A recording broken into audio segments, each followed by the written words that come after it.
बिस्मिल्लाहिर्रहमानिर्रहीम अस्सलाम वालेकुम। आज का जो हमारा टॉपिक है that is respiratory tract pathology, chapter number 9 Pathoma. तो ये हम कवर करेंगे। जो एक्स्ट्रा क्वेश्चंस हैं पास पेपर्स के अंदर आए हुए हैं वो मैं आपको साथ साथ कवर करवाता जाऊँगा। तो शुरू कर लेते हैं। तो सबसे पहले हमारे पास नेज़ोफेरिंक्स है, इसमें से कोई क्वेश्चन नहीं आया हुआ, लैरिंक्स में से भी नहीं आया हुआ, लेकिन इसको हम रीड कर लेते हैं एक दफ़ा कि क्या चीज़ें हैं। ये मोस्टली चीज़ें आपने ईएनटी में पढ़ी हुई हैं। तो सबसे पहले हमारे पास रिनाइटिस है, inflammation of the nasal mucosa, और rhinovirus is the most common cause. Presentation की अगर हम बात करें तो it presents with sneezing, congestion and runny nose. Allergic rhinitis is a type of rhinitis due to type 1 hypersensitivity reaction। इसकी अगर हम करेक्टरिस्टिक की बात करें तो इन्फ्लेमेटरी इन्फिल्ट्रेट विद एसिनोफिल्स हमें मिलता है, और it is associated with asthma and eczema. तो ये हमारे पास rhinitis है, सिंपल इन्फ्लेमेशन है नेजल म्यूकोजा की, स्नीजिंग, कंजेशन, रनी नोज हमें मिलता है। एंड एलर्जिक rhinitis जो है वो एक कॉमन टाइप है जो कि एलर्जिक रिएक्शन की वजह से हो रही होती है। अगला है हमारे पास nasal polyp. So nasal polyp अगर हम डिफाइन करें तो it is the protrusion of oedematous inflamed nasal mucosa, और secondary to bouts of rhinitis हो सकता है। अगर रिनाइटिस जो है प्रोलॉन्ग कर जाए तो it can lead to nasal mucosa. Also अगर हम इसके एसोसिएशंस की बात करें तो रिनाइटिस के अलावा cystic fibrosis and aspirin intolerant asthma भी हो सकता है। एस्पिरिन इंटॉलरेंट जो एस्थमा होता है वो उसको हम triad of asthma, aspirin induced bronchospasm और नेजल पॉलिप से करेक्टराइज करते हैं, और ये 10% एस्थमेटिक एडल्ट्स के अंदर देखा जाता है। आगे हमारे पास एंजियोफाइब्रोमा है। एंजियोफाइब्रोमा जहाँ भी आपको लिखे तो नज़र आए या लिखा हुआ नज़र आए तो आपने प्रोफ्यूज एपिस्टेक्सिस का जो वर्ड है इसके साथ ज़रूर अटैच करने हैं। अमूमन आता भी सिनेरियो में इसी तरह ही है। सो बिनाइन ट्यूमर है नेजल म्यूकोजा का, that is compose of large blood vessels and fibrous tissue. Angio and fibroma, fibroma fibrous tissues, angio large जो आपकी ब्लड वेसल्स हैं। लार्ज ब्लड वेसल्स का ट्यूमर है, इस वजह से हमें प्रोफ्यूज एपिस्टेक्सिस हो रहा होता है। आगे हमारे पास नेसोफेरेंजियल कार्सिनोमा है। ये मलिग्नेंट ट्यूमर होता है नेसोफेरेंजियल एपिथेलियम का, एप्स्टीन बार वायरस के साथ एसोसिएटेड है, और बायोप्सी पे आपको pleomorphic keratin positive epithelial cells मिलते हैं, और ये पोरली डिफरेंशिएटेड स्क्वेमस नेचर के होते हैं। ठीक है, और ये इन्वॉल्वमेंट कर सकता है सर्वाइकल लिम्फ नोड्स की। तो ये हमारे पास नेसोफेरिंक्स हो जाता है, rhinitis, nasal polyp, angiofibroma, nasopharyngeal carcinoma. आगे हमारे पास है जी लैरिंक्स। लैरिंक्स की अगर हम बात करें तो हमारे पास एक्यूट एपिग्लोटाइटिस आ सकता है, inflammation of epiglottis. H influenza type be most common इसकी एक कॉज है, और इसकी अगर हम प्रेजेंटेशन की बात करें तो हाई फीवर, ठीक है, अब इन्फ्लेमेशन है तो हाई फीवर, और साथ बैक्टीरिया भी है तो फीवर होगा, सोर थ्रोट होगा, ड्रूलिंग होगी, ठीक है, मफल्ड वॉइस होगी, इंस्पायरेटरी स्ट्राइडर आपको मिल सकता है, और इस वजह से आपको एयरवे ऑब्स्ट्रक्शन भी हो सकता है। तो high fever, sore throat, drooling with dysphagia, muffled voice and inspiratory stridor. Inflammation है H influenza type B is the most common cause. आगे हमारे पास है लेरिंजियोट्रेकियो ब्रोंकाइटिस, जिसे हम क्रूप भी कहते हैं, इसकी वजह से हमें क्रूपी कफ होती है, बार्किंग कफ होती है। सो ये हमारे पास इन्फ्लेमेशन होती है लैरिंक्स की, ट्रेकिया और ब्रोंकाई की, अपर एयरवे की। Para influenza virus is the most common cause in this case. Acute के अंदर हमने देखा था इन्फ्लुएंजा था एपिग्लोटाइटिस के अंदर, तो इसके अंदर हमारे पास parainfluenza virus is the most common cause, और इसके अंदर हमें जो स्पेसिफिक फीचर होता है that is a hoarse barking cough, और इंस्पायरेटरी स्ट्राइडर भी हमें मिलता है। आगे आपको vocal cord nodule, singer nodule, ये अब आपको पता ही होगा, आपने ईएनटी के अंदर पढ़ा होगा। तो ये नोड्यूल आपके पास अराइज कर जाता है ट्रू वोकल कॉर्ड पे due to excessive use of the vocal cords, usually bilateral होता है, और जो आपका वोकल कॉर्ड होता है उसके अंदर एक myxoid degenerative sort of connective tissue जमा हो जाता है। एंड इसमें क्या होता है, होर्सनेस ऑफ वॉइस होती है। इसमें ये ट्रीटमेंट यही होता है कि आप काउंसलिंग कर दें, रेस्टिंग ऑफ वॉइस अगर ज़्यादा प्रॉब्लम ना हो तो। अगर आपके पास लेरेंजियल पेपिलोमा है, बिनाइन होता है, हमेशा याद रखिएगा बिनाइन पेपिलोमा जब भी आएगा तो टाइप 6 एंड 11 जो HPV की है ना papilloma, human papilloma virus 6 and 11 involve होते हैं। जो मलिग्नेंट होती हैं वो और 16 टाइप होती है, 31 टाइप होती है। सो बिनाइन पेपिलरी ट्यूमर है वोकल कॉर्ड का ड्यू टू HPV 6 एंड 11, ठीक है, और usually single in adult and multiple in children. और होर्सनेस इसका कॉमन, होर्सनेस सारों में कॉमन फीचर आएगा। वैसे लेरेंजियल कार्सिनोमा अगर हम बात करें तो स्केमस सेल कार्सिनोमा होता है बेसिकली, और रिस्क फैक्टर्स की अगर हम बात करें तो स्मोकिंग एंड अल्कोहल और मेजर रिस्क फैक्टर्स, और it can arise from laryngeal papilloma. इसकी प्रेजेंटेशन कैसे है, होर्सनेस ही होती है, और कफ और स्ट्राइडर के आपको फीचर्स मिल सकते हैं। इसको मैंने जल्दी जल्दी करा दिया क्योंकि इसमें से कोई ऐसा क्वेश्चन नहीं आया हुआ। अगर हम बात करें पल्मोनरी इन्फेक्शंस की तो यहाँ से क्वेश्चन बहुत ज़्यादा आ जाया करता है। सो इसमें नमोनिया का पैथोजेनेसिस आ जाता है, लोबार नमूनिया से आ जाता है। तो इसकी क्लासिफिकेशन ये तमाम ही बहुत ज़्यादा इंपॉर्टेंट है, तो मैं आपको साथ साथ क्वेश्चंस कराता जाता हूँ कि कौन कौन सी क्वेश्चंस आए हुए हैं। तो सबसे पहले हम नमोनिया की बात कर लेते हैं, टेक्स्ट रीड कर लेते हैं। तो it is infection of lung parenchyma, इसकी डेफिनेशन भी आई हुई है तो आप मार्क कर लीजिए। तो it is the infection of the lung parenchyma. So ये होता है किस वजह से, जब आपका नॉर्मल डिफेंस जो है वो इम्पेयर हो जाता है। फॉर एग्जांपल आपका जो कफ रिफ्लेक्स है वो इम्पेयर हो गया है, या आपके पास जो म्यूकोसिलरी आपका एस्केलेटर है वो डैमेज हो गया है, म्यूकस प्लगिंग हो गई है, तो इस वजह से आपके पास जो इन्फेक्शियस एजेंट है वो वहाँ पर इन्वेड कर सकते हैं और आपका जो लंग पैरेन्काइमा है उसका इन्फेक्शन हो सकता है। तो इसकी डेफिनेशन एंड कॉजेज होगी। क्लिनिकल फीचर्स की अगर हम बात करें तो यहाँ पर जर्नल लिखे हुए हैं। तो फीवर, चिल्स हो सकते हैं, प्रोडक्टिव कफ हो सकती है, या तो येलो ग्रीन होगी या फिर रस्टी होगी, ब्लड स्प्यूटम होगी, टेकिपनिया हो सकता है, चेस्ट पेन हो सकती है आपके पास, ब्रीदिंग साउंड आपके पास डिक्रीज कर सकती हैं, परकशन के ऊपर आपको डल एक नोट मिलेगा और एलिवेटेड WBC। एक जर्नल जो क्योंकि इन्फेक्शन है तो उसके भी हैं, और कुछ स्पेसिफिक आपके पास जैसे येलो ग्रीन फीवर है, और ये येलो ग्रीन स्प्यूटम है, रस्टी ब्लडी स्प्यूटम है, ये इसका स्पेसिफिक भी हो सकता है।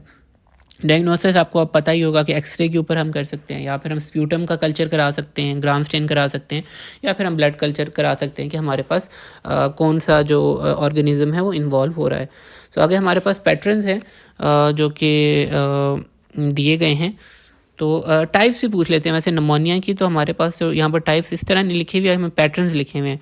तो टाइप्स बहुत ढेर सारी हो सकती हैं, आप साइड के ऊपर लिख लीजिएगा। वो पूछ लेते हैं कि कम्युनिटी, आप बताएं कि इसकी टाइप्स कौन सी और कौन कौन से ऑर्गेनिज्म इसको कॉज करें। सो हमारे पास कम्युनिटी एक्वायर्ड नमोनिया हो सकता है, एटिपिकल नमोनिया हो सकता है, या आप लिख लें इसके साथ मैं 3-3, 4-4 ऑर्गेनिज्म भी लिखवा देता हूँ। कम्युनिटी एक्वायर्ड हो सकता है। कम्युनिटी एक्वायर्ड नमोनिया के अंदर कौन कौन से ऑर्गेनिज्म शामिल हो सकते हैं?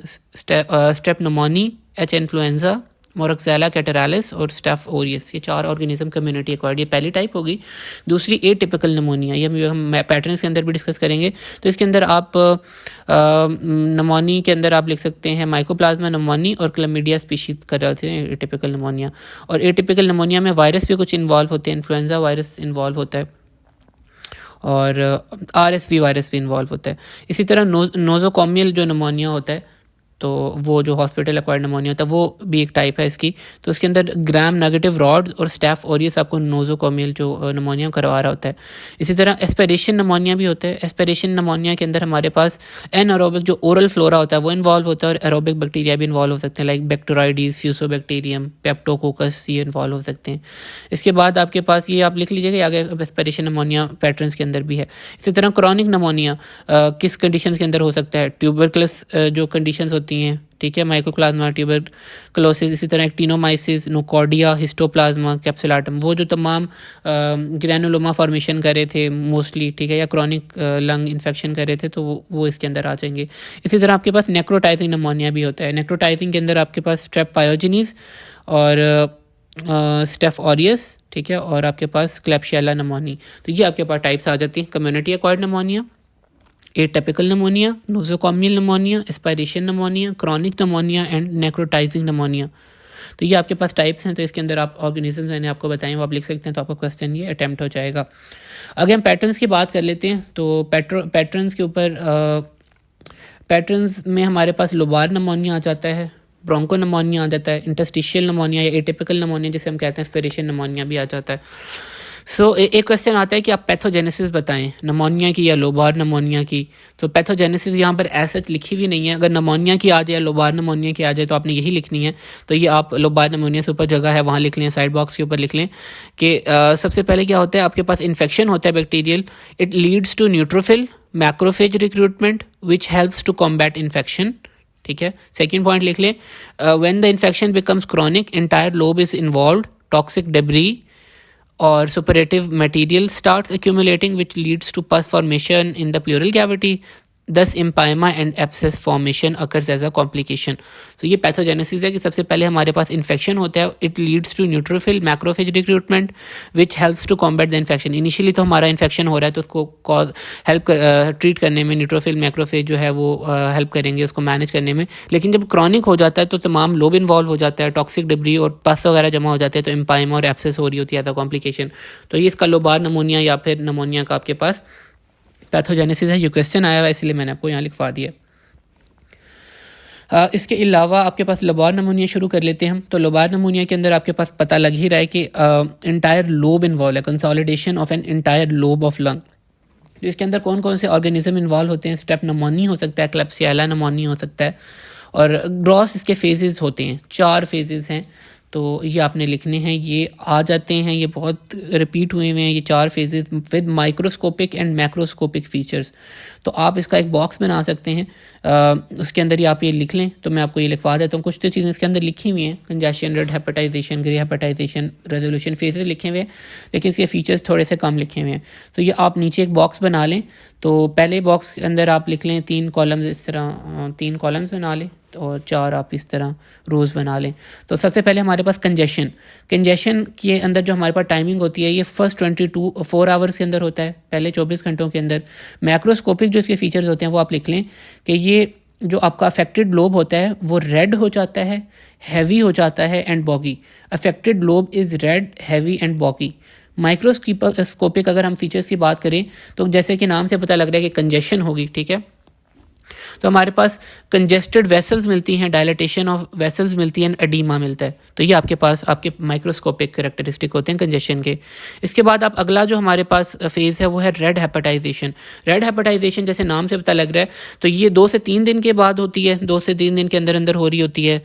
और इसके अंदर जो मैक्रोस्कोपिक फीचर्स हैं उसके अंदर आपके पास जो आपके पास रेड फर्म लोब्स होंगे, लिवर लाइक, ठीक है, रेड फर्म लोब्स होंगे लिवर लाइक। और माइक्रोस्कोपिक फीचर्स की अगर हम बात करें तो आपका जो इसके अंदर एक्सुडेशन होती है और जो एक्सुडेट होता है उसके अंदर न्यूट्रोफिल, आरबीसीज और फाइब्रिन मौजूद होता है। इसके बाद जो आपका फेज़ है वो है ग्रे हेपेटाइजेशन। ग्रे हेपेटाइजेशन 4 से 6 दिन के अंदर होता है। अगर हम मैक्रोस्कोपिक फीचर्स की बात करें तो इसके अंदर हमारे पास ग्रे नाम पता लग रहा है, ग्रे ब्राउन फर्म लोब हो जाता है। और माइक्रोस्कोपिक फीचर्स की अगर हम बात करें तो इसके अंदर जो आरबीसीज हैं वो डिसइंटीग्रेट होना शुरू कर देते हैं और इसके अंदर न्यूट्रोफिल और फाइब्रिन भी होता है, ठीक है। इसके अंदर आरबीसी डिसइंटीग्रेशन होती है। आखिरी जो हमारे पेज है वो रेजोल्यूशन होता है। मैक्रोस्कोपिक फीचर्स के अंदर आप लिख लें कि नॉर्मल आर्किटेक्चर जो है रिस्टोर हो जाता है, नॉर्मल आर्किटेक्चर रिस्टोरेशन।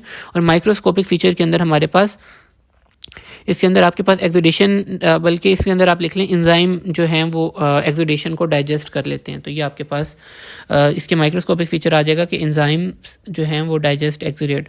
तो congestion, red hepatization, grey hepatization and resolution. तो कंजेशन के अंदर आपके पास affected lobe red, heavy, boggy होगा। माइक्रोस्कोपिक फीचर्स के अंदर dilatation of vessels and oedema. Red hepatization के अंदर रेड फर्म लोब होगा। माइक्रो के अंदर आपके पास exudate containing neutrophil, RBC and fibrin. Grey hepatization, grey and brown firm lobe होगा। माइक्रो के अंदर आपके पास आरबीसी डिसइंटीग्रेट करेंगे। रेजोल्यूशन के अंदर आपके पास नॉर्मल आर्किटेक्चर रिस्टोर होगा और एक्सुडेशन जो है वो डाइजेस्ट हो जाएगी एंजाइम्स के थ्रू। तो ये आपके पास एक क्वेश्चन था, मैंने इसलिए करा दिया, काफ़ी दफ़ा रिपीट हुआ है। एक आपसे पूछते हैं कि फेट क्या होगा, ठीक है, लोबार नमोनिया का या निमोनिया का, या कॉम्प्लिकेशंस क्या होंगी। तो ये भी आप साइड पे नोट कर लें। तो कॉम्प्लिकेशंस या फेट आए तो आपके पास एक तो हमने बात की थी एम्पाइमा हो सकता है पैथोजेनेसिस के अंदर, कि पस इकट्ठी हो जाती है, एब्सेस फॉर्मेशन हो सकती है। इसके अलावा क्या चीज़ें हो सकती हैं? मेनिंजाइटिस हो सकता है, आर्थराइटिस हो सकता है, इन्फेक्टिव कार्डाइटिस हो सकता है, प्लूरल एफ्यूजन हो सकती है, पेरिकार्डाइटिस हो सकती है, ठीक है। सो एब्सेस एंड एम्पाइमा तो आपने लिखना ही है। तो इसके साथ जो आप चीज़ें लिख सकते हैं वो आप लिख सकते हैं arthritis, meningitis, infective endocarditis, pleural effusion और पेरिकार्डाइटिस वगैरह। सो ये भी क्वेश्चन आया हुआ है, तो ये भी आप इसको अच्छी तरह देख लीजिएगा। बाकी आपके पास और ऐसे लोबार नमोनिया में से क्वेश्चन नहीं आया हुआ। तो ब्रोंको नमोनिया को हम देख लेते हैं। ब्रोंको नमोनिया के अंदर क्या होता है? आपके पास स्कैटर्ड पैची कंसोलिडेशंस मिलती हैं सेंटर्ड अराउंड ब्रोंक्यूल्स, और ये ऑफन मल्टीफोकल या बायलेटरल होते हैं और इसके अंदर काफ़ी ऑर्गेनिजम्स इन्वॉल्व हैं। तो ऑर्गेनिजम्स की अगर हम बात करें जो कि ब्रोंको नमोनिया का कॉज करवा सकते हैं तो staph aureus, haemophilus influenzae, pseudomonas aeruginosa, moraxella catarrhalis and legionella निमोफिला।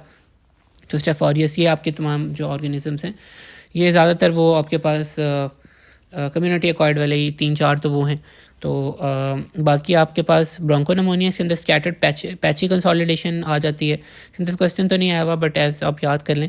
Interstitial pneumonia या एटिपिकल नमोनिया, एटिपिकल जो है वो किस वजह से होता है? ये इसके अंदर आपके पास इंटरस्टिशियल इन्फिल्ट्रेट्स होते हैं, डिफ्यूज इंटरस्टिशियल इन्फिल्ट्रेट्स। और इसके अंदर आपके पास जो प्रेजेंटेशन होती है माइल्ड अपर रिस्पायरेटरी सिम्टम्स आते हैं। और एटिपिकल इसलिए कहते हैं कि एटिपिकल प्रेजेंटेशन होती है, मिनिमल स्प्यूटम प्रोड्यूस हो रहा होता है और लो फीवर भी प्रोड्यूस होता है, वरना निमोनिया में में आपने देखा है कि फ़ीवर भी होता है और स्प्यूटम भी प्रोड्यूस हो रही होती है। इसके अंदर भी आपके पास bacteria and virus and bacteria आ जाते हैं। तो इसके अंदर अगर हम देखें तो हमारे पास जो इंटरस्टिशियल के अंदर या एटिपिकल के अंदर माइकोप्लाज्मा निमोनिया आ जाता है, क्लेमिडिया स्पीशीज़ आ जाती हैं, RSV रेस्पिरेटरी सिंथेशियल वायरस आ जाता है, साइटोमेगालो वायरस आ जाता है, इन्फ्लुएंजा वायरस आ जाता है। इसके अंदर से ऐसे इस तरह क्वेश्चन तो नहीं आया हुआ कि आप मॉर्फोलॉजिकल बेसिस के ऊपर या पैटर्न्स की बेस के ऊपर आप हमें ऑर्गेनिज्म बताएं। जो क्वेश्चन आया हुआ था वो टाइप्स की बेस के ऊपर आया हुआ था कि आप टाइप्स बताएं और ऑर्गेनिजम्स बताएं, जो हमने पहले ही लिखवाया था मैंने आपको। तो ये इंटरस्टिशियल के अंदर आपके पास डिफ्यूज इंटरस्टिशियल इन्फिल्ट्रेशन आ जाती है, माइल्ड अपर रिस्पिरेटरी सिम्टम्स हैं, ये टिपिकल प्रेजेंटेशन होती है और ऑर्गेनिजम्स मैंने आपको बता दिए। एस्पायरेशन निमोनिया, ये वो उन पेशेंट्स के अंदर होता है जो एस्पायर जिनके अंदर करने का खदशा होता है, एस्पिरेशन कंटेंट वो इनहेल कर सकते हैं, फॉर एग्जांपल अल्कोहलिक्स या कैमाटोज पेशेंट्स। और ये basically due to anaerobic bacteria की वजह से हो सकता है, like bacteroides, fusobacterium and peptococcus. जो हमने टाइप्स ऑफ निमोनिया पहले डिस्कस की थी, तो एटिपिकल निमोनिया भी उसके अंदर था और एस्पायरेशन निमोनिया भी था, तो इसके ऑर्गेनिज्म वो सेम ही होंगे। तो ओरल जो फ्लोरा होता है वो ज़्यादातर इन्वॉल्व होता है एस्पायरेशन निमोनिया के अंदर। बाकी आपके पास जो आपके पास एस्पायरेशन निमोनिया है, ये राइट लोअर एब्सेस जो है वो कॉज कर रहा होता है, और इस वजह से जो राइट लोअर लोब होता है ना, या राइट मेन स्टेम ब्रोंकस होता है, ये एक लेस एक्यूट एंगल के ऊपर ब्रांच कर रहा होता है, तो यहाँ पर जो एब्सेस फॉर्मेशन का चांस ज़्यादा होता है। बाकी आपके पास ये टेबल दिया हुआ है causes of lobar pneumonia, bronchopneumonia. So इसको बस आप ज़्यादा से ज़्यादा आपने याद भी रखना है, तो आप याद रख लें कि लोबार निमोनिया स्ट्रेप्टोकोकस एंड क्लैब्शियला की वजह से होता है, ब्रोंको निमोनिया स्टेफ ऑरियस वगैरह की है, हेमोफिलस इन्फ्लुएंजा, मोरक्सेला कैटेरालिस, ये वो कम्युनिटी एक्वायर्ड वाले हैं ज़्यादातर। इसी तरह इंटरस्टिशियल निमोनिया किन की वजह से होता है। तो इसके अंदर जो इंपॉर्टेंट कुछ लाइन्स मैं आपको पढ़ देता हूँ। जो स्ट्रेप्टोकोकस निमोनिया है, ये कम्युनिटी एक्वायर्ड निमोनिया की सबसे मोस्ट कॉमन कॉज है। इसी तरह लिखा हुआ है जो आपके पास क्लैब्शियला, ये जेलेटिनस करंट जेली आपको प्रोड्यूस कर रहा होता है, ठीक है, आपको याद हो स्केच अगर आपने देखी थी। इसी तरह सूडोमोनास एरिग्नोसा में लिखा हुआ है कि pneumonia in cystic fibrosis patient के अंदर ये कॉज करता है, तो सूडोमोनास निमोनिया कॉज करता है सिस्टिक फाइब्रोसिस के पेशेंट के अंदर। इसी तरह माइकोप्लाज्मा निमोनिया के अंदर मोस्ट कॉमन कॉज है ये एटिपिकल निमोनिया की, ठीक है।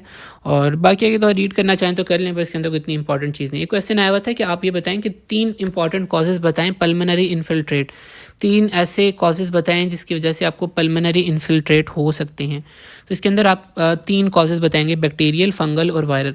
बैक्टीरिया के अंदर आप पी एरिग्नोसा, सूडोमोनास एरिग्नोसा, माइकोबैक्टीरियम जो है ये आपके पास पल्मोनरी इन्फिल्ट्रेट बनाता है। जो आपके पास वायरस के अंदर साइटोमेगालो वायरस और हर्पीज़ वायरस पल्मोनरी इन्फिल्ट्रेट बनाता है। और फंगल के अंदर जो पी जेरोवेसाई और कैंडिडा स्पीशीज़ जो हैं ये आपके पास जो हैं वो इन्फिल्ट्रेट बनाते हैं। बैक्टीरिया के अंदर सूडोमोनास एरिग्नोसा, माइकोबैक्टीरियम, ठीक है। वायरल के अंदर आपके पास cytomegalovirus, herpes virus, fungal के अंदर कैंडिडा स्पीशीज़ और पी जेरोवेसाई ये आपके पास आता है, ठीक है। इसी तरह ये क्वेश्चन आपका हो जाता है। इसी तरह एक क्वेश्चन आया हुआ था कि एड्स के पेशेंट के अंदर आपको कौन कौन से इन्फेक्शन हो सकते हैं, तो बैक्टीरियल जो हैं वो और ट्यूबरकुलोसिस इन्फेक्शन मोस्ट लाइकली होने का चांस होता है एड्स के पेशेंट के अंदर। तो ये आपके पास जो निमोनिया है वो कवर हो गया, तो इसके अंदर आप इसका पैथोजेनेसिस कर लीजिएगा, निमोनिया की टाइप्स कर लीजिएगा, फिर आप इसके पैटर्न्स भी कर लीजिएगा, और लोबार निमोनिया को बहुत अच्छी तरह कीजिएगा। इसकी जो फेजेस हैं ये बहुत ज़्यादा आई हुई हैं, इसी तरह इसकी जो कॉम्प्लिकेशंस हैं ये भी बहुत ज़्यादा आई हुई हैं। तो आगे हम इसको कंटिन्यू करते हैं। टीबी अगला हमारे पास है जो ग्रेनुलोमेटस कंडीशन है। It is due to inhalation of aerosolised mycobacterium tuberculosis, और जो इसका हमारे पास ऑर्गेनिज्म आता है। प्राइमरी टीबी इसके 2 स्टेजेस होते हैं, प्राइमरी टीबी होता है और एक सेकेंडरी टीबी होता है। जो प्राइमरी टीबी होता है वो इनिशियल एक्सपोजर की वजह से होता है, और हमारे पास फोकल केजिएटिंग नेक्रोसिस होता है लोअर लोब के अंदर, और हाइलर जो हमारे पास लिम्फ नोड्स होते हैं उनके अंदर फाइब्रोसिस और कैल्सिफिकेशन होती है, और it forms a gone complex. ये आपको याद ही होगा गॉन कॉम्प्लेक्स। तो बेसिकली फोकल केजिएटिंग नेक्रोसिस होता है लोअर लोब ऑफ लंग और हाइलर लिम्फ नोड्स के अंदर, जिस वजह से कैल्सिफिकेशन फाइब्रोसिस होता है और हमारे पास गॉन कॉम्प्लेक्स हो जाता है। और ये ज़्यादा बच्चों के अंदर होता है, ये सिम्टोमेटिक होता है, लेकिन जो आपके पास पीपीडी स्किन टेस्ट होता है वो पॉजिटिव आता है। सेकेंडरी टीबी जो होता है वो रीएक्टिवेशन अगर वो हो जाए गॉन कॉम्प्लेक्स वगैरह की, माइकोबैक्टीरियम ट्यूबरकुलोसिस की, तो वजह से होता है। अब आपके पास रीएक्टिवेशन किन कंडीशन के अंदर हो सकती है, एड्स की वजह से हो सकती है या एजिंग की वजह से हो सकती है, और ये जो सेकेंडरी टीबी है ये अपर लोब्स के अंदर होता है, एपेक्स ऑफ लंग्स के ऊपर होता है, और इस वजह से होता है क्योंकि वहाँ पर लिम्फेटिक ड्रेनेज पुअर होती है और हाई ऑक्सीजन टेंशन होती है, और इसके अंदर हमारे पास कैविटरी लीजन्स बनती हैं केशियस नेक्रोसिस की, और it may lead to miliary TB और ट्यूबरकुलस ब्रोंकोनिमोनिया भी कर सकता है। क्लिनिकल फीचर्स अगर आपको स्केची से याद हो तो एक बंदा था जो वो जेल के अंदर या वो घोड़े वाली जेल के अंदर बंद था, तो उसके अंदर फीवर हो सकता है, नाइट स्वेट्स थे, cough with haemoptysis and weight loss. ठीक है, fever, night sweats, cough with haemoptysis and weight loss. Biopsy के अंदर आपको केसिएटिंग ग्रैनुलोमास मिलेंगे, और जो आपके पास एसिड फास्ट आपके पास स्टेन होती है वो आपको एसिड फास्ट बेसिलाई आपको देंगे। ठीक है, अब आपके पास अदर ऑर्गन्स जहाँ पर ये स्प्रेड कर सकता है, मेनिंजीज के अंदर कर सकता है, मेनिंजाइटिस कॉज करता है, सर्वाइकल लिम्फ नोड्स में कर सकता है, किडनीज के अंदर कर सकता है, वहाँ पर आपको स्टेराइल पाईयूरिया कराएगा, और लंबर वर्टिब्री के अंदर आपको पॉट्स डिजीज़ करा सकता है। ये आपके पास जो है ट्यूबरकुलोसिस होता है, इसके अंदर से ऐसा क्वेश्चन नहीं आया हुआ, लेकिन आप कर लीजिएगा, इंपॉर्टेंट है। प्राइमरी टीबी, सेकेंडरी टीबी, ठीक है, इसके आप सिम्टम्स आप देख लीजिएगा, और ये आपका जो क्वेश्चन है ये कवर हो जाता है। आगे हमारे पास जी क्रॉनिक ऑब्स्ट्रक्टिव पल्मोनरी डिजीज़ हैं, तो ये क्वेश्चन आ जाता है कि आप ऑब्स्ट्रक्टिव पल्मोनरी डिजीज़ और रिस्ट्रिक्टिव पल्मोनरी डिजीज़ क्या डिफरेंस बताएं। ठीक है, ये फिजियोलॉजी के अंदर भी हमारा था, तो ये आपने जो है ना इनिशियली जो लाइंस लिखी हुई इनसे ही आप बना सकते हैं, रिस्ट्रिक्टिव पल्मोनरी डिजीज़ और ऑब्स्ट्रक्टिव पल्मोनरी डिजीज़। तो अब हम सबसे पहले हम ऑब्स्ट्रक्टिव पल्मोनरी डिजीज़ कर लेते हैं। तो इसके अंदर से क्वेश्चन बहुत ज़्यादा आता है, ब्रोंकाइटिस में से भी आ जाता है, एम्फाइसेमा से तो बहुत दफ़ा आ जाता है, एफ्ज़मा का बहुत क्वेश्चन आ जाता है, ब्रोंकिएक्टिसिस। तो ये तमाम जो आपके पास स्पेसिफिकली जो ऑब्स्ट्रक्टिव डिजीज़ हैं ये आपने बहुत अच्छी तरह करनी है। क्रॉनिक ऑब्स्ट्रक्टिव पल्मोनरी डिजीज़, तो बेसिक प्रिंसिपल क्या होता है कि आपके पास it is characterised by airway obstruction, lung does not empty and air is trap. तो ऑब्स्ट्रक्टिव के अंदर आपके पास होता है कि आपके पास एक तो एयरवे ऑब्स्ट्रक्शन हो जाती है, आपका जो लंग है वो सही तरह से एम्प्टी नहीं हो पाता और एयर ट्रैपिंग हो जाती है। ठीक है, प्रॉब्लम होती है आपको एक्सहेल करने में। ठीक है, तो आपके पास रिस्ट्रिक्टिव होती है ना, उसके अंदर आपकी फिलिंग के अंदर प्रॉब्लम होता है, लंग सही तरह से फिल नहीं कर पाता।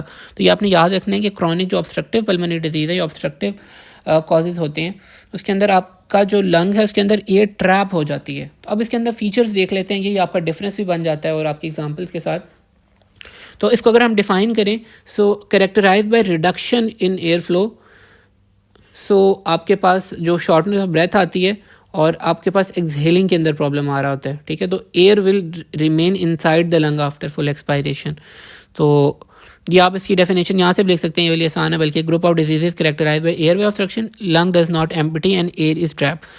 आगे आप ये जो आपके पास स्पायरोमेट्री के बेसिस के ऊपर क्या चेंजेस आते हैं, तमाम चीज़ें इसके अंदर डिक्रीज़ करती हैं जो यहाँ पर मेंशन है। Force vital capacity, force expiratory volume, ratio भी जो आपके पास इन दोनों की है ये भी डिक्रीज़ करती है, लेकिन TLC total lung capacity increase करती है। अब खुद ही आप देखें कि लंग के अंदर एयर आपके पास आ रही है, ठीक है, बाहर नहीं निकल पा रही, एयर ट्रैप हो गया, तो जो लंग कैपेसिटी है वो इंक्रीज़ कर देती है। ठीक है, लेकिन आप जो है ना आपकी जो FVC है यानी फोर्स वाइटल कैपेसिटी ये डिक्रीज़, ये ऐसे ही है जैसे आपने कभी फूंक मारी हो या ब्लो करें कैंडल्स को, तो जो आप वॉल्यूम एक्सपायर कर रहे होते हैं तो या कैपेसिटी होती है उसको हम कहते हैं फोर्स्ड वाइटल कैपेसिटी। तो अब आपकी वो डिक्रीज इस वजह से होती है कि आपकी जो एयर ट्रैपिंग है वो हो रही है, क्योंकि आप सारी एयर को बाहर निकाल नहीं पा रहे, तो इसलिए आपकी जो वाइटल कैपेसिटी है वो डिक्रीज़ कर जाती है। इसी तरह एक्सपायरेटरी वॉल्यूम भी डिक्रीज़ करता है। तो ये फोर्स एक्सपायरेटरी वॉल्यूम होता है कि आप जो इनिशियल जो वॉल्यूम है वो आप कितना एक्सपायर करें, तो ऑब्वियसली वो भी आप डिक्रीज़ कर जाता है क्योंकि एयर ट्रैप हो रही है। तो उन दोनों की रेशो भी दोनों डिक्रीज़ करें तो इनकी रेशो भी डिक्रीज़ करेगी। तो TLC आपके पास इंक्रीज़ करता है, ये आपने बात याद रखनी है। बाकी जो रिस्ट्रिक्टिव होता है उसके अंदर आप आपने याद रखना है R से रिस्ट्रिक्टिव, तो R के अंदर रेशो इंक्रीज़ करती है, ये जो दो FEV1 और FVC बाकी तमाम चीज़ें उसके अंदर भी डिक्रीज़ करती हैं। तो ये बड़ा एक आसान सा तरीका है इनका डिफरेंस याद करने का। बाकी आप अगर इसका आए तो आप ये बता दें कि इसके अंदर डेफिनेशन लिख दें, ये वाले स्पायरोमेट्री लिख दें, ये जब मैं रिस्ट्रिक्टिव कराऊंगा मैं आपको रिपीट भी करा दूंगा और एग्जाम्पल लिखने आपका क्वेश्चन हो जाएगा। तो इसके अंदर जो पहले हमारे पास एग्जाम्पल है that is chronic bronchitis. Bronchitis है हमारे पास chronic productive cough lasting at least 3 months over a minimum of 2 years and it is associated with smoking. इसके अंदर आपके पास यूनिवर्सिटी क्वेश्चन आ जाया करता है। तो क्रॉनिक ब्रोंकाइटिस ये है कि आपके पास क्रॉनिक प्रोडक्टिव कफ हो रही है। क्रॉनिक ब्रोंकाइटिस का डिफरेंस भी आ जाता है एम्फाइसेमा के साथ। एम्फाइसेमा को जब हम कवर कर लेंगे तो फिर इन दोनों को हम एक तरह देख लेंगे। सो हमारे पास एक तो डिस्निया, इसके सिम्टम्स की अगर हम बात करें तो डिस्निया और कफ होता है, क्रॉनिक प्रोडक्टिव कफ, और स्मोकिंग के साथ ये एसोसिएटेड है। और इसके अंदर क्या होता है, हमारे पास जो म्यूसिनस ग्लैंड्स होते हैं, ब्रोंकियल म्यूसिनस ग्लैंड्स, उनकी हाइपरट्रॉफी हो जाती है। सो आपके पास एक तो म्यूकस ग्लैंड्स ज़्यादा थिकनेस वाली सिक्रीशन प्रोड्यूस करेंगे, तो इसके अंदर ये आपके पास बेसिक प्रॉब्लम आ रही होती है। क्लिनिकल फीचर्स की अगर हम बात करें तो एक तो प्रोडक्टिव कफ है, ठीक है, डिस्निया आपको मिलेगा, साइनोसिस, ब्लू ब्लोटर्स जो है ना वो आपको एक स्पेसिफिक फाइंडिंग मिलती है। ये डिफरेंस के अंदर भी हम लिखेंगे कि जो म्यूकस होती है वो कार्बन डाइऑक्साइड को जो है वो ट्रैप कर लेती है, और जो प्रेशर है, पार्शियल प्रेशर होता है कार्बन डाइऑक्साइड का, वो इंक्रीज़ कर जाता है जैसे जैसे आपको एक सियानोटिक ब्लू ब्लोटर लुक आती है। और आपके पास जो रिस्क ऑफ इन्फेक्शन है वो भी बढ़ जाता है, और कॉर परमेनेल भी हो सकता है। तो ये आपने क्लिनिकल फीचर्स में याद रखनी है। हम डिफरेंस में भी देखेंगे, कफ होता है, प्रोडक्टिव कफ होती है, डिस्निया हो सकता है, सियानोसिस हो सकता है, ब्लू ब्लोटर अपीयरेंस आती है, इन्फेक्शन और कॉर परमेनेल। हमारे पास 4-5 डिफरेंस भी हैं। इसके बाद ये हमारे पास क्रॉनिक ब्रोंकाइटिस हो गया। ब्रोंकाइटिस ये हमने चीज़ें डिस्कस कर ली। इसके बाद हम एम्फाइसेमा की डेफिनेशन भी आई हुई है, इसकी टाइप्स भी आई हुई हैं, इसकी टाइप्स का अलहदा पैथोजेनेसिस भी आया हुआ है, इसकी क्लिनिकल फीचर्स भी आए हुए हैं, इसकी जो है कॉम्प्लिकेशंस भी आई हुई हैं। तो ये बहुत ज़्यादा इंपॉर्टेंट हो जाता है हमारे पास।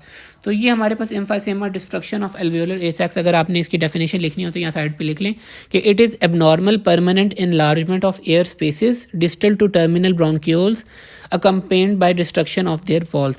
Abnormal permanent enlargement of air spaces distal to terminal bronchioles accompanied by destruction of their walls. तो ये आपके पास जो एम्फाइसेमा इसकी जो है ये डेफिनेशन हो जाती है। अब इसमें बेसिकली हमारे पास ये होता है कि आपके पास इलास्टिक रिकॉइल लॉस हो जाती है, और जो आपके एयर वेज होते हैं ना वो कोलैप्स कर जाते हैं ड्यूरिंग एक्सहेलेशन, और उस वजह से आपके पास ट्रैपिंग भी होती है। अब आप देखें एक्सहेलेशन के दौरान एयर वे ही कोलैप्स कर जाए तो एयर कैसे बाहर निकलेगी, तो ऑब्स्ट्रक्शन और एयर ट्रैपिंग हो जाती है। तो इसके अंदर बेसिकली हमारे पास जो है ना दो इसके मेन जो है ना एटियोलॉजिकल कॉजेज होते हैं। एक स्मोकिंग होता है, और एक आपके पास जो है ना डेफिशिएंसी ऑफ या imbalance of protease and anti protease होता है। सो इसकी टाइप्स भी आई हुई हैं, तो ये टाइप्स आप लिख लें साइड पे। सेंट्री एसिनार होती है, पैन एसिनार होती है, इरेगुलर एक टाइप होती है, और डिस्टल एसिनार एम्फाइसेमा होता है। सेंट्री एसिनार और पैन एसिनार तो यहाँ लिखी हुई हैं, इसके साथ इरेगुलर एम्फाइसेमा भी होता है और डिस्टल एसिनार एम्फाइसेमा भी होता है। एटियोलॉजी के ऊपर हम आ जाते हैं। तो एटियोलॉजी हम बात कर रहे थे कि इम्बैलेंस ऑफ प्रोटीएज और एंटी प्रोटीएज।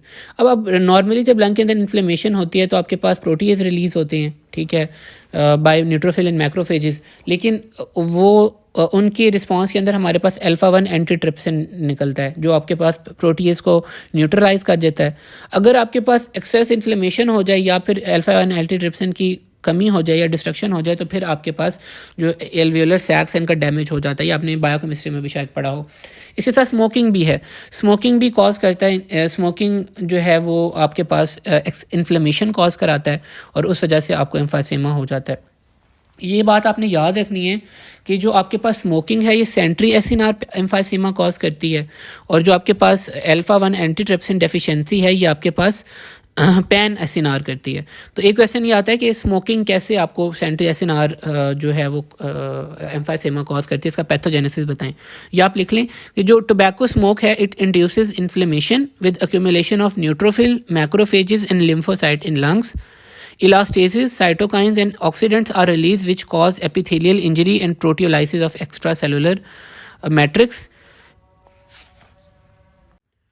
स्मोकिंग के अंदर हमारे पास कैसे होता है कि ये इन्फ्लेमेशन को इंड्यूस करता है, क्यों, with the accumulation of neutrophil, macrophages and lymphocytes, और इस वजह से आपके पास इलास्टेसिस, साइटोकाइन्स, ऑक्सीडेंट्स रिलीज होते हैं जो कि एपिथेलियल इंजरी कॉज कर रहे होते हैं, और प्रोटीलाइसिस ऑफ एक्स्ट्रा सेलुलर मैट्रिक्स, और इलास्टिन की डिग्रेडेशन भी हो रही होती है, उस वजह से भी आपकी इन्फ्लेमेशन ज़्यादा हो रही होती है। ये मैकेनिज्म है जिस वजह से स्मोकिंग कॉज करती है। अल्फा-1 डेफिशिएंसी कैसे कॉज करती है, तो इसका भी पैथोजेनेसिस आया हुआ है। तो ये लिखा हुआ है पैथोमा के अंदर ही कि alpha one antitrypsin deficiency is rare cause of emphysema. So lack of anti protease leave the sac vulnerable to protease mediated damage और results in pan acinar emphysema. अब ये डेफिशिएंसी होती क्यों है? So alpha one LT1 deficiency is due to misfolding of muted proteins. Nutrient जो आपके पास alpha 1 antitrypsin होता है ये एक्यूमुलेट हो जाता है एंडोप्लाज्मिक रेटिकुलम ऑफ हेपेटोसाइट्स और उस वजह से आपके पास लिवर डैमेज होता है और बायोप्सी के ऊपर आपको PS पॉजिटिव ग्लोब्यूल्स मिल रहे होते हैं। तो स्मोकिंग का थोड़ा सा आप लिख लीजिएगा, अल्फा 1 जो डेफिशिएंसी है तो इसका लिखा हुआ है। तो ये दो बेसिकली एटियोलॉजी हैं, दो मेन कॉजेज होती हैं जिस वजह से आपके पास एम्फाइसेमा होता है। Smoking leads to centriacinar emphysema और अल्फा 1 जो antitrypsin deficiency result in pan acinar emphysema जो कि लोअर लोब्स के अंदर ज़्यादा जो है वो सवेयर होता है और जो सेंट्री एसिनार होता है ये अपर लोब्स के अंदर ज़्यादा सवेयर होता है। अब आगे हम बात कर लें, हमने इसकी डेफिनेशन कर ली, हमने इसकी एटियोलॉजी कर ली, इसकी पैथोजेनेसिस कर ली। अगर पैथोजेनेसिस आए तो उसके अंदर आप दोनों लिख सकते हैं, सेंट्री एसिनार और पैन एसिनार। टाइप से हमने कर ली। तो डिजीज सेवेरिटी को हम देखते हैं कि degree of alpha 1 antitrypsin deficiency की बेस जो PIM होता है ये नॉर्मल एलील होता है और 2 कॉपीज़ आपके पास एक्सप्रेस होती हैं। PIZ most clinically relevant type होती है, इसके अंदर आपके पास लो लेवल होते हैं। इसी तरह PIMZ होती है, इसके अंदर आपको हेट्रोजाइगोट होती है, ठीक है, और एसिम्प्टोमेटिक होती है लेकिन आपके पास सिग्निफिकेंट रिस्क होता है। लेकिन PIZZ होमोजाइगोट्स जो होते हैं ये सिग्निफिकेंट रिस्क होता है पैन एसिनार का। क्लिनिकल फीचर्स अब क्या होंगे, आपके पास डिस्निया हो सकता है, कफ हो सकती है मिनिमल स्प्यूटम के साथ, prolonged expiration with purse lips, pink puffer कहते हैं। ब्लू ब्लोटर्स हमने कहा था ब्रोंकाइटिस के केस के अंदर, इसके अंदर हम पिंक पफर कहते हैं। वेट लॉस हो सकता है। इसी तरह एंट्रोपोस्टीरियर डायमीटर जो है वो आपका चेस्ट का इंक्रीज कर देता है, वो बैरल चेस्ट कहते हैं। हाइपोक्सीमिया, तो ये इसके फीचर्स हैं। सिनेरियो के अंदर आपको बैरल चेस्ट भी आ सकता है, डिस्निया कफ भी आ सकता है, पिंक पफर। ये आपने याद रखना, डिस्निया एंड कफ ये पूछ भी लेते हैं सेपरेटली भी। Prolonged expiration with purse lips, weight loss, anteroposterior diameter of chest increase कर जाता है, हाइपोक्सीमिया। एक आपसे पूछ लेते हैं कि आपके पास कॉम्प्लिकेशंस क्या हो सकती हैं, तो इसके अंदर आप ये देख सकते हैं सेकेंडरी पल्मोनरी हाइपरटेंशन हो सकती है, पल्मोनरी फेलियर हो सकता है और रेस्पिरेटरी एसिडोसिस हो सकता है। तो ये emphysema can lead to secondary pulmonary hypertension, ये लिख लें, pulmonary failure and respiratory acidosis. बाकी आप डिफरेंस कर लेते हैं क्रॉनिक ब्रोंकाइटिस और एम्फाइसेमा का क्वेश्चन आया हुआ है। सो आप ये कुछ चीज़ें लिख सकते हैं, एक तरफ आप लाइन डालें, साइड पे इसको नोट कर लीजिएगा। सो ब्रोंकाइटिस की हम पहले लिख लेते हैं। इसके अंदर हमारे पास माइल्ड डिस्निया होता है और वो लेट होता है, ठीक है। अर्ली कफ होती है ब्रोंकाइटिस, अगला पॉइंट। इसके साथ it is commonly associated with infections. Cor pulmonale common होता है, एयरवे रेजिस्टेंस इंक्रीज कर जाती है, इलास्टिक रिकॉइल नॉर्मल होता है। अपीयरेंस की अगर हम बात करें तो ब्लू ब्लोटर अपीयरेंस आती है और आपके पास इसके अंदर रिपीटेड रेस्पिरेटरी इनसफिशिएंसी आ रही होती है। एम्फाइसेमा में इन्हीं पॉइंट्स के आगे लिख लें, डिस्निया के आगे आप लिख लें सवेयर अर्ली डिस्निया होता है, infection is not related to emphysema, cor pulmonale rare होता है एम्फाइसेमा के अंदर, एयरवे रेजिस्टेंस नॉर्मल रहती है, elastic recoil on the other hand decrease कर जाती है। अपीयरेंस की अगर हम बात करें तो पिंक पफर अपीयरेंस होती है और जो रिस्पिरेटरी इनसफिशिएंसी जो होती है वो टर्मिनल स्टेजेस के अंदर होती हैं। तो ये आपने dyspnoea, infection, cor pulmonale, airway resistance, elastic recoil, appearance और रिस्पिरेटरी इनसफिशिएंसी के बेस के ऊपर इन दोनों को डिफ्रेंशिएट कर लेना। ये आप लिख लीजिएगा, बेशक रिवाइंड कर लीजिएगा। आगे आपके पास ये हमारा एम्फाइसेमा हो जाता है, एस्मा आ जाता है। इसमें भी बहुत इंपॉर्टेंट है, इसका पैथोजेनेसिस आ जाता है, इसके मीडिएटर्स कह देते हैं, इसका ट्रिगर्स का ऐसे क्यों आ जाता है, इसकी हिस्टोलॉजिकल फीचर्स आ जाते हैं। कुछ चीज़ें लिखी हुई हैं, बाकी मैं आपको लिखवा देता हूँ। So asthma is the reversible airway bronchoconstriction most often due to allergy, atopic asthma कहते हैं। चाइल्डहुड के अंदर ज़्यादातर होता है, it associated with allergic rhinitis, eczema, family history of atopy. Pathogenesis क्या होती है इसके अंदर? इसकी जो बेसिक पैथोजेनेसिस होती है कि आपके पास ये वाली आप देख सकते हैं, यहाँ पर सही लिखी हुई है। जो एलर्जेंस होते हैं ये TH2 फिनोटाइप जो आपके पास CD4 T सेल्स होते हैं उसके अंदर इंड्यूस कराते हैं। एलर्जेंस आपके पास TH2 phenotype in the T cells वो इंड्यूस कराते हैं। ये जो TH2 फिनोटाइप होता है ये क्या करता है, ये इंटरल्यूकिन 4, 5 और 10 को सिक्रीट करता है। जो इंटरल्यूकिन 4 है ये क्लास स्विच कर देता है, IgE मीडिएट को उसको मीडिएट करता है, मीडिएट क्लास IgE। इंटरल्यूकिन 5 जो है ये इसिनोफिल्स को अट्रैक्ट करता है और इंटरल्यूकिन 10 जो है ये आपके पास TH2 सेल्स को स्टिमुलेट करता है और TH1 को इनहिबिट करता है। बेसिकली आपके पास जो TH2 आपने फिनोटाइप इंड्यूस किया था T सेल्स के अंदर वो इंटरल्यूकिन 4, 5 और 10 सिक्रीट कर रहा है। तो ये आपका प्राइमरी एक्सपोजर हो जाता है। फिर आपके पास री एक्सपोजर जब भी होता है एलर्जन के साथ तो फिर आपके पास IgE मीडिएटेड एक्टिवेशन होती है मास सेल्स की। तो उसके अंदर फिर आपके पास हिस्टामिन रिलीज़ होता है leukotriene C4, D4, E4 release होते हैं और आपके पास ब्रोंको कंस्ट्रक्शन, इन्फ्लेमेशन और एडीमा हो रहा था। ये आपके पास अर्ली फेज रिएक्शन होता है। फिर आपके पास इन्फ्लेमेशन होती है, मेजर बेसिक प्रोटीन जो इसिनोफिल्स की वहाँ से आ रहे होते हैं वो आपके पास जो ब्रोंको कंस्ट्रक्शन होती है उसको परपेचुएट करते हैं और ये आपके पास लेट फेज रिएक्शन आता है। तो ये आपने देख लेना है कि TH2 फिनोटाइप आपके पास CD4 सेल्स के अंदर पहले जब आपके पास एलर्जन आता है तो ये इंड्यूस होता है। जो आपके पास TH2 फिनोटाइप है ये आपके पास इंटरल्यूकिन 4, 5 और इंटरल्यूकिन 10 को स्टिमुलेट करता है, सिक्रीट करवाता है। और फिर जब आपके पास दोबारा रीएक्सपोजर होता है तो आपके पास हिस्टामिन रिलीज़ होती है, ल्यूकोट्राइन्स रिलीज़ होते हैं। फिर आपके पास मेजर बेसिक प्रोटीन इसिनोफिल से रिलीज़ होता है। तो ये आपके पास एक क्वेश्चन ये आता है कि मीडिएटर्स बताएं कौन कौन से मीडिएटर्स होते हैं आपके पास एस्थमा के अंदर। तो मीडिएटर्स एक तो आप ये लिख सकते हैं इंटरल्यूकिन 4, इंटरल्यूकिन 5, इंटरल्यूकिन 10, ये आप लिख सकते हैं। इसके साथ साथ leukotriene C4, D4, E4, histamine, ये भी आपके पास मीडिएटर्स हैं। इसके साथ साथ कुछ एक्स्ट्रा आप लिख सकते हैं TNF और इंटरल्यूकिन 6, ये आप लिख लें, PGD2 और PAF, ठीक है ना। ये आपने सारे पैथोलॉजी के अंदर पढ़े थे, जनरल पैथो के अंदर। तो interleukin 4, 5, 10, leukotriene CD4, D4, E4, histamine, TNF, interleukin 6, PGD2, PAF, या पॉइंट्स के लिख लीजिएगा, 4-5 पॉइंट्स के अंदर इसको आप लिख लीजिएगा। और इसके अंदर क्या है कि एलर्जन कौन कौन से हो सकते हैं जिस वजह से आपको ये हो सकता है, ट्रिगर्स कौन कौन से होते हैं ये भी आप लिख लिए। एलर्जन इटसेल्फ हो सकते हैं, एयर पॉल्यूशन की वजह से हो सकता है, ड्रग्स की वजह से हो सकता है, एस्पिरिन या NSAIDs की वजह से हो सकता है, बीटा ब्लॉकर्स की वजह से हो सकता है, इसी तरह कोल्ड एयर की वजह से हो सकता है, एक्सरसाइज की वजह से हो सकता है, अपर रेस्पिरेटरी ट्रैक्ट इन्फेक्शन। तो एलर्जेंस, एयर पॉल्यूशन, ड्रग्स के अंदर एस्पिरिन, NSAID, बीटा ब्लॉकर्स, इसी तरह कोल्ड एयर, एक्सरसाइज और अपर रेस्पिरेटरी ट्रैक्ट इन्फेक्शन। तो ये भी आप नोट कर लीजिएगा। इसी तरह एक क्वेश्चन आया था कि आप 4 हिस्टोलॉजिकल फीचर्स बताएं एस्थमा के। तो 4 जो हिस्टोलॉजिकल फीचर्स हैं उसके अंदर ये है कि आपके पास एक तो थिकनिंग ऑफ एल्वियोलर वॉल या airway wall, thickening of airway walls. दूसरा पॉइंट है इंक्रीज वेस्कुलैरिटी, ठीक है। थर्ड पॉइंट है चारकोट लेडन क्रिस्टल्स नज़र आते हैं आपको। और चौथा पॉइंट है hypertrophy and hyperplasia of bronchial wall muscle. तो ये 4 हिस्टोलॉजिकल फीचर्स होते हैं, thickening of airway walls, increase vascularity of the walls, Charcot Leyden crystals, hypertrophy and hyperplasia of bronchial wall muscle. तो ये तमाम पॉइंट यहाँ नहीं लिखे हुए थे, मैंने आपको लिखवा दिए। सो क्लिनिकल फीचर्स यहाँ पर पैथोमा के ऊपर हम वापस आ जाते हैं। तो हमारे पास क्या आते हैं, डिस्निया, वीजिंग आपको नज़र आती है, प्रोडक्टिव कफ होती है जिसके अंदर आपको स्पाइरल शीट म्यूकस प्लग्स मिलते हैं जिसको हम कर्शमैन स्पाइरल्स कहते हैं, और इसिनोफिल डिराइव्ड क्रिस्टल्स होते हैं जो कि चारकोट लेडन क्रिस्टल्स होते हैं। तो ये आपने पॉइंट याद रखना है इसका डायग्नोस्टिक के चारकोट लेडन क्रिस्टल्स आपको एस्थमा में नज़र आते हैं। इसी तरह कर्शमैन स्पाइरल्स ये भी आपको नज़र आते हैं। सो अगर आपके पास सवेयर हो जाए तो स्टेटस एस्थमेटिकस हो जाता है। तो ये क्लिनिकल फीचर्स आपके हो जाते हैं, डिस्निया, वीजिंग, प्रोडक्टिव कफ जिसके अंदर आपको कर्शमैन स्पाइरल्स और चारकोट लेडन क्रिस्टल्स मिलते हैं, और सवेयर आपके पास स्टेटस एस्थमेटिकस हो सकता है। इसी तरह यहाँ पर लिखा हुआ है कि नॉन एलर्जिक कॉजेज़ कौन कौन से हो सकते हैं, वो हमने डिस्कस कर लिए हैं वैसे काफ़ी। एक्सरसाइज, वायरल इन्फेक्शन, एस्पिरिन, और वो जो मैंने आपको लिखवाया था उसके अंदर जो नॉन इन्फेक्शियस कॉजेज़ आप लिख सकते हैं। तो ये हमारे पास जो यहाँ पर एस्थमा कवर हो जाता है। तो आपने इसको देख लेना, इसका पैथोजेनेसिस देख लें, इसके मीडिएटर्स देख लें, इसके ट्रिगर्स देख लें, हिस्टोलॉजिकल फीचर देख लें। तो ये काफ़ी क्वेश्चन में आया हुआ है, तो मैंने आपका जो एक्स्ट्रा है वो सारा लिखवा दिया।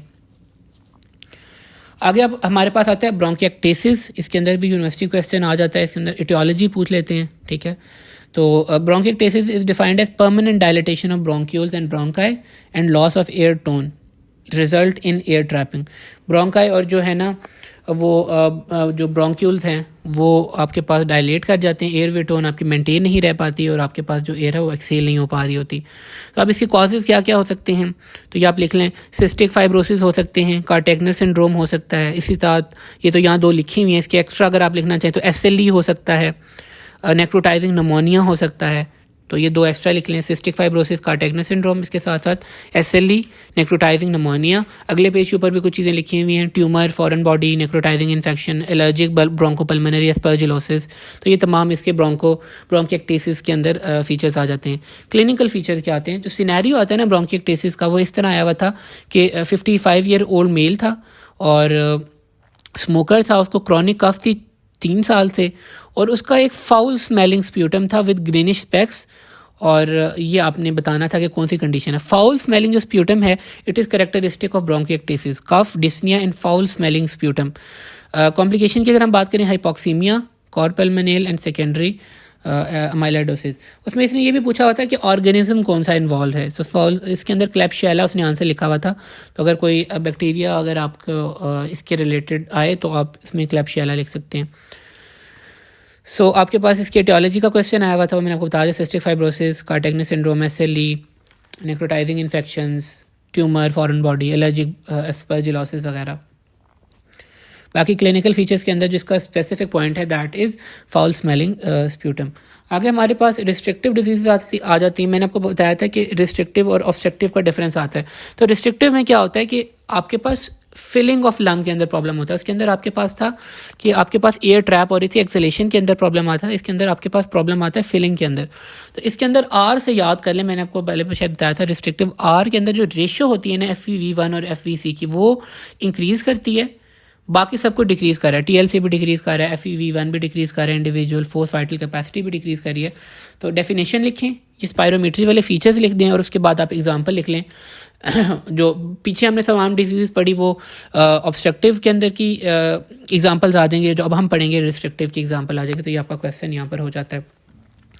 तो सबसे पहले जो हमारे पास रिस्ट्रिक्टिव डिजीज़ है वो है इडियोपैथिक पल्मोनरी फाइब्रोसिस। इसका पैथोजेनेसिस आया हुआ है, तो ये आप फ्लो चार्ट के फॉर्म के अंदर लिखेंगे। हम टेक्स्ट रीड कर लें तो फिर मैं आपको इसको लिखवा देता हूँ। तो फाइब्रोसिस हो जाता है लंग इंटरस्टिशियम का, और इसकी टियोलॉजी अननोन है, but most likely it is related to cyclical lung injury due to TGF beta from injured pneumocytes induces fibrosis. यानी TGF बीटा की वजह से हो रहा होता है। सेकेंडरी कुछ कॉजेज हो सकते हैं, लाइक ड्रग इंड्यूस्ड हो सकता है, ब्लियोमाइसिन, अमाइडारोन, और रेडिएशन थेरेपी की वजह से हो सकता है। सो ये आपने देख लेना है कि इसकी जो कॉजेज़ के अंदर TGF बीटा मेन कॉज आ जाती है। वैसे टियोलॉजी अननोन है, लेकिन TGF beta, interstitial fibrosis from drugs, bleomycin. Clinical features आपको क्या है, डिस्निया, कफ मिलेगा, और फाइब्रोसिस आपको मिलेगा CT के ऊपर, सब प्लूरल पैच मिलेंगे, और एक हनी कॉम्ब लंग होता है। ठीक है, तो ये आपने देख लीजिएगा, हनी कॉम्ब पहने से अगर लंग की आ रही है तो ये पल्मोनरी फाइब्रोसिस है। ट्रीटमेंट क्या होता है आपके पास, आप लंग ट्रांसप्लांटेशन की तरफ जा रहे होते हैं। सो ये आप देख लीजिएगा, इसकी पैथोजेनेसिस आप लिख लें। ये पास पेपर्स के अंदर में बना हुआ भी है फ्लो चार्ट, वरना आप बनाना चाहें तो ये आपने साइड पे बना लें। तो सबसे पहले आपने लिखना है ऊपर एंडोथेलियल इंजरी या एक्टिवेशन, नीचे एरो डालें, उसको एरो के नीचे लिख लें TGF बीटा 1। TGF बीटा 1 के नीचे एरो डालें फाइब्रोब्लास्ट एंड मायोफाइब्रोब्लास्ट, ये लिख के फिर नीचे एरो एक डालें deposition of collagen and extracellular matrix, ये लिखने के बाद एक नीचे एरो डाल लें पल्मोनरी फाइब्रोसिस। यानी एंडोथेलियल इंजरी होती है, फिर आपके पास TGF बीटा एक्टिवेट होता है, it will cause fibroblast and myofibroblast activity, it will lead to deposition of collagen and extracellular matrix, and it will lead to pulmonary fibrosis.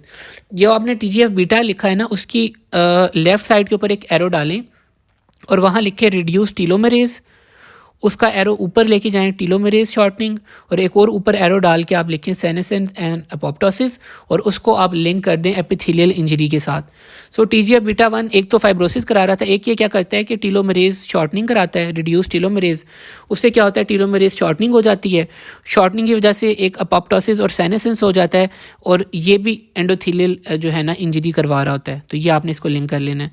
सो और TGF beta 1 का right पे एक arrow ले जाएं, तो वहाँ पर आप लिख दें कि इट इनहिबिट्स कैवलिन इन फाइब्रोब्लास्ट। ठीक है, और इट इनहिबिट्स कैवलिन इन फाइब्रोब्लास्ट, और इसको लिंक कर दें जो हमने पॉइंट लिखा था deposition of collagen and extracellular matrix इसके साथ। तो ये आपका पैथोजेनेसिस है। अगर आपको यहाँ पर सही समझ ना आ रही हो तो आप पास पेपर कंसल्ट कर लें, उसके अंदर ये जो है ना पैथोजेनेसिस दिया हुआ है। तो बेसिकली ये आपके पास फाइब्रोसिस कॉज कर रहा था। आगे आपके पास अगला जो क्वेश्चन है दैट इज नीमोकोनियोसिस। नीमोकोनियोसिस आपने सीमेट में भी ऑक्यूपेशनल हैजर्ड्स के अंदर पढ़ा होगा। So pneumoconiosis is interstitial fibrosis due to occupational exposure. It is due to the exposure of या इनहेलेशन ऑफ फाइब्रोजेनिक पार्टिकल्स। ठीक है, सो ये आपके पास आगे टेबल बना हुआ है। होता है इसमें क्या है कि एल्वेलर मैक्रोफेज जो होते हैं ये फॉरेन पार्टिकल्स को इनगल्फ कर लेते हैं और फाइब्रोसिस हो रहा होता है। कोल वर्कर नीमोकोनियोसिस का आपके पास सिनेरियो आया हुआ था कि वो आप बताएं क्या होता है। तो इसके अंदर क्यों होता है, कार्बन डस्ट के एक्सपोजर की वजह से होता है। पैथोजेनिक जो पैथोलॉजिकल फाइंडिंग्स क्या होती हैं, ब्लैक लंग आपको मिलता है, डिफ्यूज फाइब्रोसिस मिलता है एसोसिएटेड विद रेमाटॉइड आर्थराइटिस, और इसको एंथ्राकोसिस कहते हैं वैसे जनरली।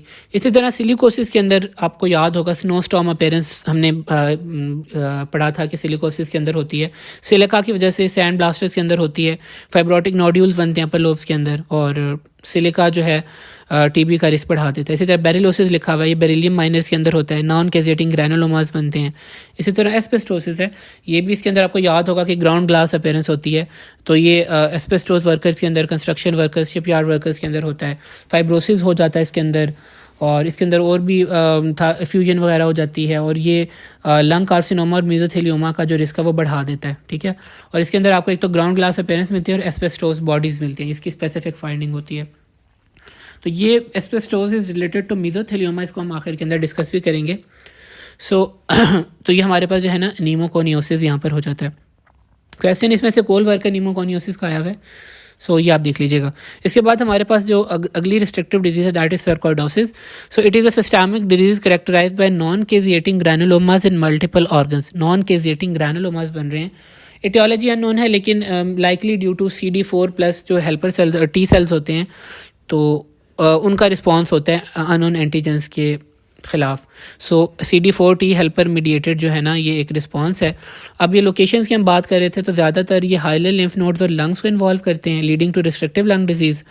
तो लंग डिजीज़ के अंदर जो हमारे पास करेक्टरिस्टिक फाइंडिंग आती है वो आती है स्टेलेट इंक्लूजन्स, एस्ट्रॉइड बॉडीज़, और ये हमें मिलते हैं within the giant cells of the granuloma.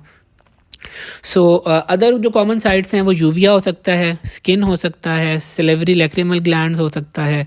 So skin के अंदर ये एरिथमा नोडोसम कर सकता है, लैक्रिमल ग्लैंड्स के अंदर ये सजॉन सिंड्रोम किस तरह की स्कीम हो सकती हैं। क्लिनिकल फीचर के अंदर डिस्निया कफ होगा, एलिवेटेड सीरम एस, ठीक है, एंजियोटेंसिन कन्वर्टिंग एंजाइम, इसी तरह हाइपर कैल्सीमिया आपको मिलेगा, स्टीरॉइड से आप ट्रीटमेंट करते हैं। तो sarcoidosis is basically non caseating granulomatous condition जो कि मल्टीपल ऑर्गन्स को अफेक्ट करती है।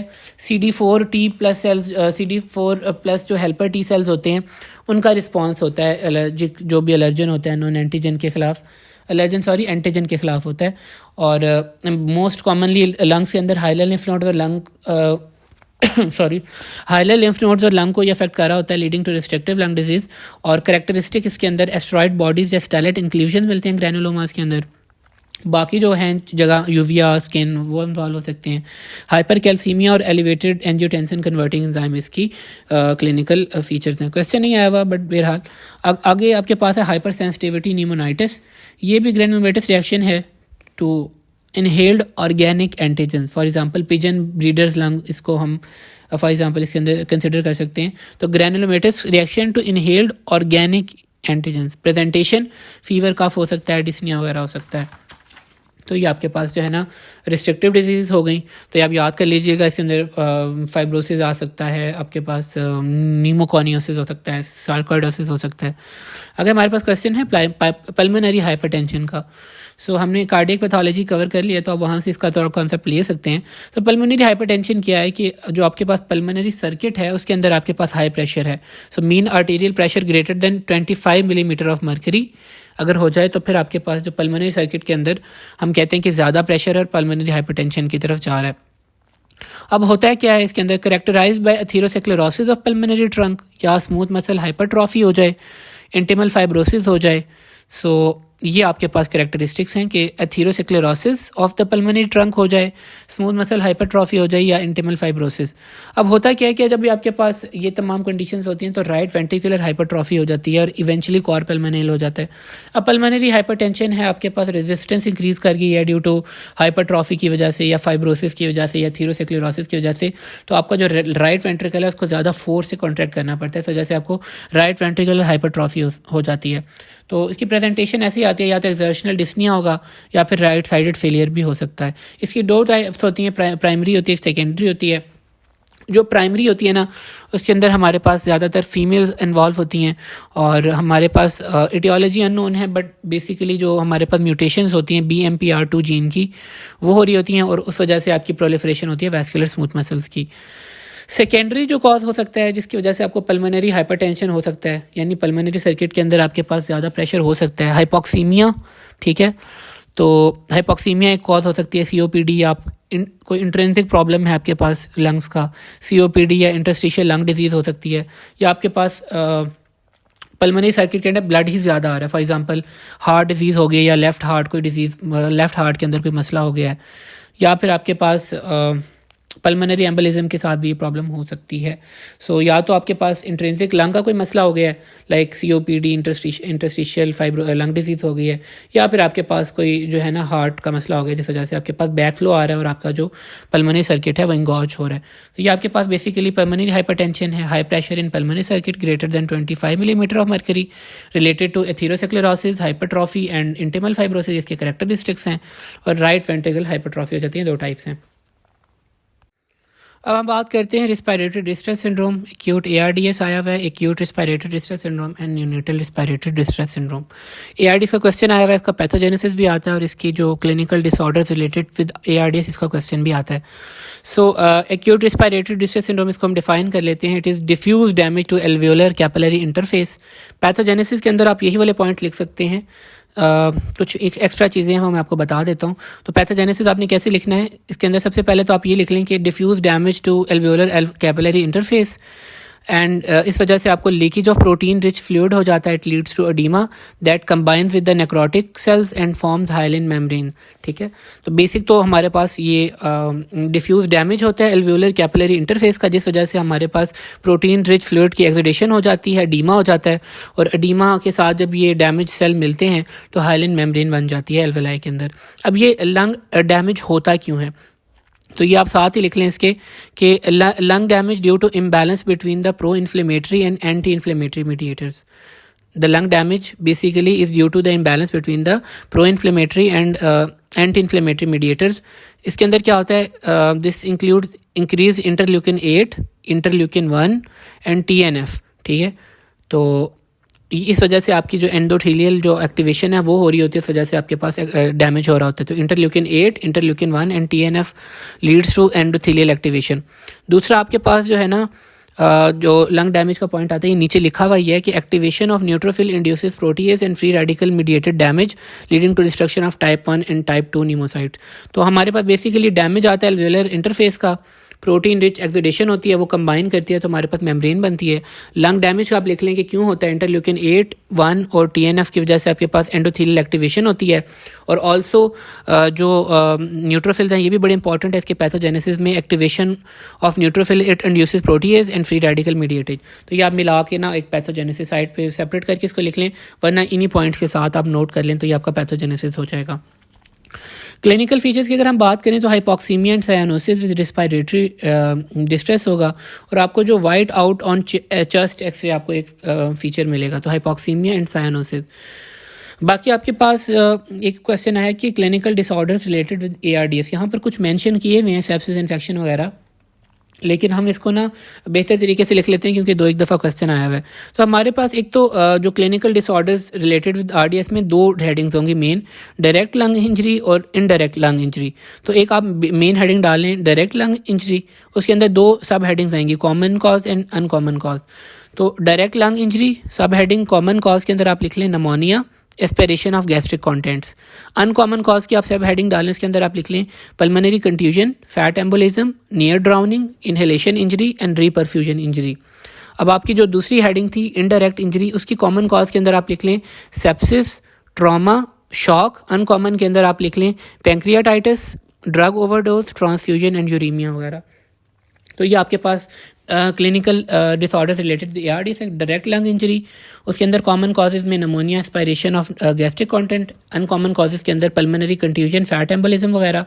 इनडायरेक्ट इंजरी के अंदर आपके पास जो है कॉमन कॉज आती है सेप्सिस, ट्रॉमा, शॉक, और अनकॉमन के अंदर पैंक्रियाटाइटिस, ड्रग ओवरडोज और ट्रांसफ्यूजन। पैथोजेनेसिस हमने पहले डिस्कस कर लिया है। तो इसके अंदर ट्रीटमेंट की अगर हम बात करें तो आपने अंडरलाइंग कॉज को देखना है और ventilation with positive end expiratory pressure PEEP दे सकते हैं। आगे आपके पास NRDS है, न्यूनेटल रिस्पायरेटरी डिस्ट्रेस सिंड्रोम, इसको आपको याद ही होगा। It is due to inadequate surfactant levels. अब सरफेक्टेंट आपका नॉर्मली टाइप 2 न्यूमोसाइट्स की वहाँ से प्रोड्यूस हो रहा होता है, और जो लेसिथिन होता है phosphatidylcholine, it is the major component. जो सरफेक्टेंट होता है ये सरफेस टेंशन को जो है ना वो प्रिवेंट कर रहा होता है, डिक्रीज़ कर रहा होता है, और इस वजह से जो आपका एल्वियोलर कोलैप्स है वो नहीं हो पा रहा होता। लेकिन अगर आपके पास सरफेक्टेंट ना हो, कमी हो, तो आपका जो एयर सैक्स हैं वो कोलैप्स हो जाती हैं। अब न्यूनेटल रिस्पायरेटरी डिस्ट्रेस सिंड्रोम के अंदर हमारे पास इनएडिक्वेट सर्फेक्टेंट लेवल्स होते हैं। तो इसकी एटियोलॉजी क्या है?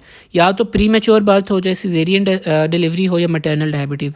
प्री मैच्योर जो आपकी प्री मैच्योरिटी है, आपकी जो सर्फेक्टेंट प्रोडक्शन है वो 28 वीक से जो है वो प्रोडक्शन स्टार्ट होती है और 34 वीक्स तक ये जो है वो एडिकेट लेवल पे पहुंचती है। तो अगर अर्ली कोई डिलीवरी हो जाए तो उसके अंदर जो है वो आप देख सकते हैं। अब आप प्री मैच्योरिटी में आप कैसे जज कर सकते हैं? Amniotic fluid lecithin to sphingomyelin ratio आप यूज़ कर सकते हैं स्क्रीनिंग के लिए। फॉस्फेटिडाइल कोलिन जो लेवल्स हैं वो आपके पास इंक्रीज़ करते हैं एज सर्फेक्टेंट प्रोड्यूस हो रहा होता है, और स्फिंगोमाइलिन जो उसका कॉन्सेंट्रेशन है वो कांस्टेंट रहती है। अगर आपके पास ये रेशियो ग्रेटर दैन 2 आ जाए तो आप एडिकेट सर्फेक्टेंट प्रोडक्शन को लेबल कर सकते हैं। सो प्री मैच्योरिटी के अंदर greater than 2 ratio of lecithin to sphingomyelin, it indicates कि आपके पास जो सर्फेक्टेंट प्रोडक्शन है वो अच्छी है। दूसरा है caesarean delivery. So it is due to the lack of stress induced steroids, ठीक है, क्योंकि जो स्टीरॉइड्स होते हैं वो सिंथेसिस ऑफ सर्फेक्टेंट को बढ़ा रहे होते हैं। इसी तरह मैटरनल डायबिटीज़ जो इंसुलिन है वो सर्फेक्टेंट प्रोडक्शन को डिक्रीज़ करती है। तो ये बेसिकली 3 आपके पास इटियोलॉजिकल फैक्टर्स हैं: prematurity, C section and maternal diabetes. अगर फीचर्स की अगर हम बात करें तो increase respiratory effort after birth, tachypnoea हो सकता है, हाइपोक्सीमिया विद सायोनेसिस हो सकता है, और ग्राउंड ग्लास अपीयरेंस हो सकती है आपको एक्सरे के ऊपर। सो increasing respiratory effort after birth, tachypnoea, hypoxaemia and जो आपके पास है ना ग्राउंड ग्लास अपीयरेंस। कॉम्प्लिकेशन की अगर हम बात करें तो हाइपोक्सीमिया, ठीक है, हाइपोक्सीमिया हो रहा है, ठीक है, ऑक्सीजन कम है, तो आपके पास पीडीए का जो रिस्क है ना वो बढ़ जाता है, क्योंकि आपको हाई ऑक्सीजन रिक्वायर होती है जो पेटेंट डक्टस आर्टरियोस है उसको क्लोज करने के लिए। अगर आपके पास ऑक्सीजन ही कम है तो वो क्लोज नहीं हो पाएगा। इसी तरह नेक्रोटाइजिंग एंटेरोकोलाइटिस भी इसकी कॉम्प्लिकेशन है। इसी तरह जब आप सप्लीमेंटल ऑक्सीजन देते हैं बच्चे को तो फ्री रेडिकल डैमेज का जो है ना इंजरी का कॉज जो है वो भी आपके पास जो कॉम्प्लिकेशन हो सकती है। फॉर एग्जांपल रेटिनल इंजरी हो सकती है, हमने याद अगर पढ़ा था रेट्रोलेंटल फाइब्रोप्लेजिया वगैरह। अगर ऑक्सीजन कॉन्सेंट्रेशन ज़्यादा हो जाए तो it can lead to blindness, और लंग्स के अंदर भी आपको डिस्प्लेसिया हो सकता है। तो कॉम्प्लिकेशन के अंदर आपके पास persistence of PDA, necrotizing enterocolitis, retinal injuries हो सकती हैं, फ्री रेडिकल डैमेज हो सकता है, लंग डैमेज हो सकता है। तो ये आपके पास एनआरडीएस हो जाता है। क्वेश्चन नहीं आया हुआ ऐसा, वो एआरडीएस में से आया हुआ था। बाकी आपके पास लंग कैंसर का आ जाता है टॉपिक, यहाँ पर हम देख लेते हैं। लंग कैंसर के अंदर आपके पास बेसिकली रिस्क फैक्टर्स का क्वेश्चन आया हुआ है कि आप ये बताएं कि what are the main etiological causes of bronchogenic carcinoma, ठीक है। तो हमारे पास बेसिकली काफ़ी आ जाते हैं। पहले हम ये टेक्स्ट पढ़ लेते हैं, फिर मैं आपको एक्स्ट्रा लिखवा देता हूँ। तो जो लंग कैंसर होता है इसके अंदर आपके पास सिगरेट स्मोक, रेडॉन और एस्बेस्टोस आर द मेजर की रिस्क फैक्टर्स। सिगरेट स्मोक से आपको पता ही है कि काफ़ी कार्सिनोजेंस होते हैं, ओवर 60 कार्सिनोजेंस होते हैं, और जिसके अंदर पॉलीसाइक्लिक एरोमेटिक हाइड्रोकार्बन्स होते हैं और आर्सेनिक होते हैं जो कि म्यूटाजेनिक होती हैं। सो जो कैंसर का रिस्क होता है ये ड्यूरेशन और अमाउंट ऑफ स्मोकिंग यानी पैक ईयर्स के ऊपर डिपेंड कर रहा होता है। इसी तरह रेडॉन भी इसका एक रिस्क फैक्टर है। ये रेडियो एक्टिव डेके ऑफ यूरेनियम से प्रोड्यूस होता है और ये सॉइल के अंदर प्रेजेंट होता है। तो ये ज़्यादातर एक्यूमुलेट कर जाता है बेसमेंट्स वगैरह के अंदर, ठीक है, और यूरेनियम माइनर्स के अंदर ये कॉमन होता है। इसी तरह आपके पास हमने बात की एस्बेस्टोस, ये भी एक रिस्क होता है। प्रेजेंटिंग जो आपके पास सिम्टम्स होते हैं वो cough, weight loss, haemoptysis and obstructive pneumonia बड़े नॉन स्पेसिफिक से होते हैं। तो यहाँ पर हम रिस्क फैक्टर्स और भी नोट कर लें जो कि इटियोलॉजी हो सकती है ब्रोंकोजेनिक कार्सिनोमा का। ये 2 दफ़ा सवाल आया हुआ है। तो एक तो हमने देख लिया कि सिगरेट स्मोक, रेडॉन, एस्बेस्टोस हमने देख लिया। इसके अलावा आप लिख लें alcohol, genetic factors, radio active ores, radon, uranium, ये हमने वैसे देख लिया। Mutation of epidermal growth factor receptor EGFR, asbestos workers, mustard gas, dust of arsenic, nickel and chromium. तो smoking, genetic factors, radio active ores, mutations of epidermal growth factor, asbestos worker, mustard gas, dust of arsenic, और ये जो हमने शुरू में 3 Pathoma वाली cigarette smoke, radon, asbestos, ये तमाम आपकी जो है ना इटियोलॉजी या कॉजेज़ के अंदर आ सकता है। सो हमारे पास लंग कैंसर है। सो इसके अंदर हम देख लेते हैं कि क्या क्या चीज़ें हैं। तो इसकी जो इमेजिंग है वो हमें कैसे प्रेजेंट होती है। तो हमें इमेजिंग के ऊपर एक सॉलिटरी नोड्यूल या कॉइन लीजन नज़र आ रही होती है। लेकिन बायोप्सी बड़ी ज़रूरी है ताकि हम डायग्नोसिस कर सकें, क्योंकि कुछ बिनाइन लीजन्स के अंदर भी हमें कॉइन लीजन मिल सकती है। फॉर एग्जांपल ग्रैनुलोमा फॉर्मेशन जो टीबी की वजह से होता है या फंगस की वजह से होता है, तो उसके अंदर भी कॉइन लीजन हो सकती है। इसी तरह ब्रोंकियल हेमाटोमा के अंदर भी कॉइन लीजन हमें मिल सकती है। तो ये आपने बायोप्सी ज़रूर करानी है ताकि पता लग जाए कि बिनाइन है या फिर आपके पास मैलिग्नेंट है। आगे हमारे पास क्लासिफिकेशन है। क्लासिफिकेशन आ जाया करती है, काफ़ी 2-3 दफ़ा रिपीट हुई है कि आप लंग ट्यूमर्स या लंग कैंसर की आप क्लासिफिकेशन बताएं। तो हम इसी को देख लेते हैं। तो ये आप साइड पे अपनी क्लासिफिकेशन भी बना सकते हैं, क्योंकि यहाँ पर जो पैथोमा के अंदर बेसिक क्लासिफिकेशन दी हुई है, सब क्लासिफिकेशन नहीं दी हुई। तो पास पेपर के अंदर इन्होंने सब क्लासिफिकेशन भी लिखी हुई है। तो हमारे पास जो लंग कार्सिनोमा होता है, इसको हम 2 बेसिक टाइप्स के अंदर डिवाइड करते हैं, small cell carcinoma and non small cell carcinoma. तो स्मॉल सेल कार्सिनोमा या आप एक लिख लें और उसके नीचे 2 एरोस डाल लें, सेपरेट कर लें, small cell carcinoma and non small cell carcinoma. Small cell carcinoma के अंदर आपने 2 पॉइंट्स लिखने हैं, combined small cell carcinoma and combined non cell carcinoma. Combined cell carcinoma, combined small cell carcinoma और combined non small cell carcinoma. इसी तरह non small cell carcinoma के आप 4 नीचे एरोस डाल लें। पहले में आप एडिनो कार्सिनोमा लिख लें, दूसरे के अंदर आप स्क्वेमस सेल कार्सिनोमा लिख लें, तीसरे में लार्ज सेल कार्सिनोमा लिख लें और चौथे में आप कार्सिनाइड ट्यूमर लिख लें। तो नॉन स्मॉल जो हमारे पास है ना, उसकी 4 टाइप्स होती हैं। Adeno carcinoma is the most common, 40% इसकी होती है प्रेवलेंस। इसी तरह जो स्क्वेमस सेल है वो 30%, लार्ज सेल की 10% और कार्सिनाइड ट्यूमर की। जो आपके पास हम पैथोमा के ऊपर वापस आते हैं, स्मॉल सेल कार्सिनोमा है, ये सर्जिकल रिसेक्शन नहीं हो पाती क्योंकि ये छोटा है, तो कीमोथेरेपी होती है। लेकिन जो नॉन स्मॉल सेल कार्सिनोमा होता है, ये सर्जिकल रिसेक्शन इसकी हो जाती है, ये कीमोथेरेपी को ज़्यादा अच्छी तरह रिस्पॉन्ड नहीं करता। बाकी प्रेवलेंस मैंने आपको बता दी एडिनो कार्सिनोमा की 40% ये।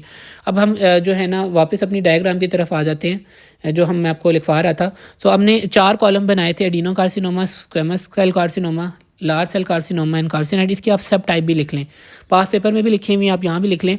एडिनो कार्सिनोमा के अंदर आप सब टाइप्स लिख लें, acinar, papillary, solid, bronchio alveolar and mixed. ये आपके पास इसकी सब टाइप्स आ जाती हैं। स्क्वेमस सेल कार्सिनोमा के अंदर आपके पास papillary squamous cell carcinoma, clear squamous cell carcinoma हो सकता है और स्मॉल बेसेलॉइड हो सकता है। लार्ज सेल के अंदर आपके पास न्यूरो एंडोक्राइन कार्सिनोमा हो सकता है।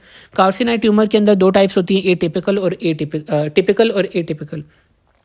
तो एडिनो कार्सिनोमा की टाइप्स के अंदर acinar, papillary, solid, bronchioalveolar, mixed. Squamous के अंदर पेपिलरी, क्लियर और स्मॉल बेसेलॉइड। लार्ज के अंदर न्यूरो एंडोक्राइन कार्सिनोमा और कार्सिनोइड। ये आप पास पेपर भी कंसल्ट कर सकते हैं, लेकिन मैंने वहीं से देख के लिखवाएं आपको। तो ये आपकी क्लासिफिकेशन मैंने करा दिया ताकि आपको अगर पेपर में आए तो आप ये आसानी के साथ लिख लें। बाकी आपके पास इसकी TNM स्टेजिंग आई हुई है, यहाँ पर क्वेश्चन में नहीं आई हुई, वैसे यहाँ पर लिखी हुई है कि क्या क्या इन्वॉल्वमेंट हो सकती है। तो ट्यूमर साइज़ और आप देख सकते हैं लोकल एक्सटेंशन कहाँ हो सकती है। आपके पास प्लूरल इन्वायरमेंट होती है, स्पेसिफिकली एडिनो कार्सिनोमा के केस के अंदर सुपीरियर वेना केवा सिंड्रोम हो सकता है। इसी तरह रिकरेंट लेरेंजियल नर्व की इन्वॉल्वमेंट हो सकती है। इसी तरह अगर आपकी सिंपैथेटिक चेन इन्वॉल्व हो जाए तो हॉर्नर सिंड्रोम हो जाता है। जो N से TNM नोडल जो इसका स्प्रेड होता है वो हाइलर और मेडियस्टल नोड्स के थ्रू होता है। और जो मेटास्टाइज है ना, इसका एक यूनिक साइट होती है डिस्टेंट मेटास्टेसिस की, दैट इज़ एड्रेनल ग्लैंड। ये आप याद कर लीजिएगा। बाकी यहाँ पर बॉक्स लिखा हुआ है, 2 क्वेश्चन आए हुए थे बेसिकली कार्सिनोमा में। एक स्क्वेमस सेल कार्सिनोमा में से आया हुआ था और एक आपका एडिनो कार्सिनोमा में से आया हुआ था। तो ये आप देख लीजिएगा कि क्या क्या हो सकता है इसके अंदर। ये डब्बा बना हुआ है पैथोमा के अंदर, तो इसको हम देख लेते हैं। स्मॉल सेल कार्सिनोमा इसने सबसे पहले लिखा हुआ है, जो हमारी बेसिक क्लासिफिकेशन थी ना, small cell carcinoma non small. तो पहले स्मॉल सेल कार्सिनोमा इन्होंने लिखा हुआ है। तो ये पूरली डिफरेंशिएटेड होता है, मेल स्मोकर्स के अंदर होता है, सेंट्रल होता है। और बाकी आपके पास जो है ना rapid growth and early metastasis and may produce ADH and ACTH।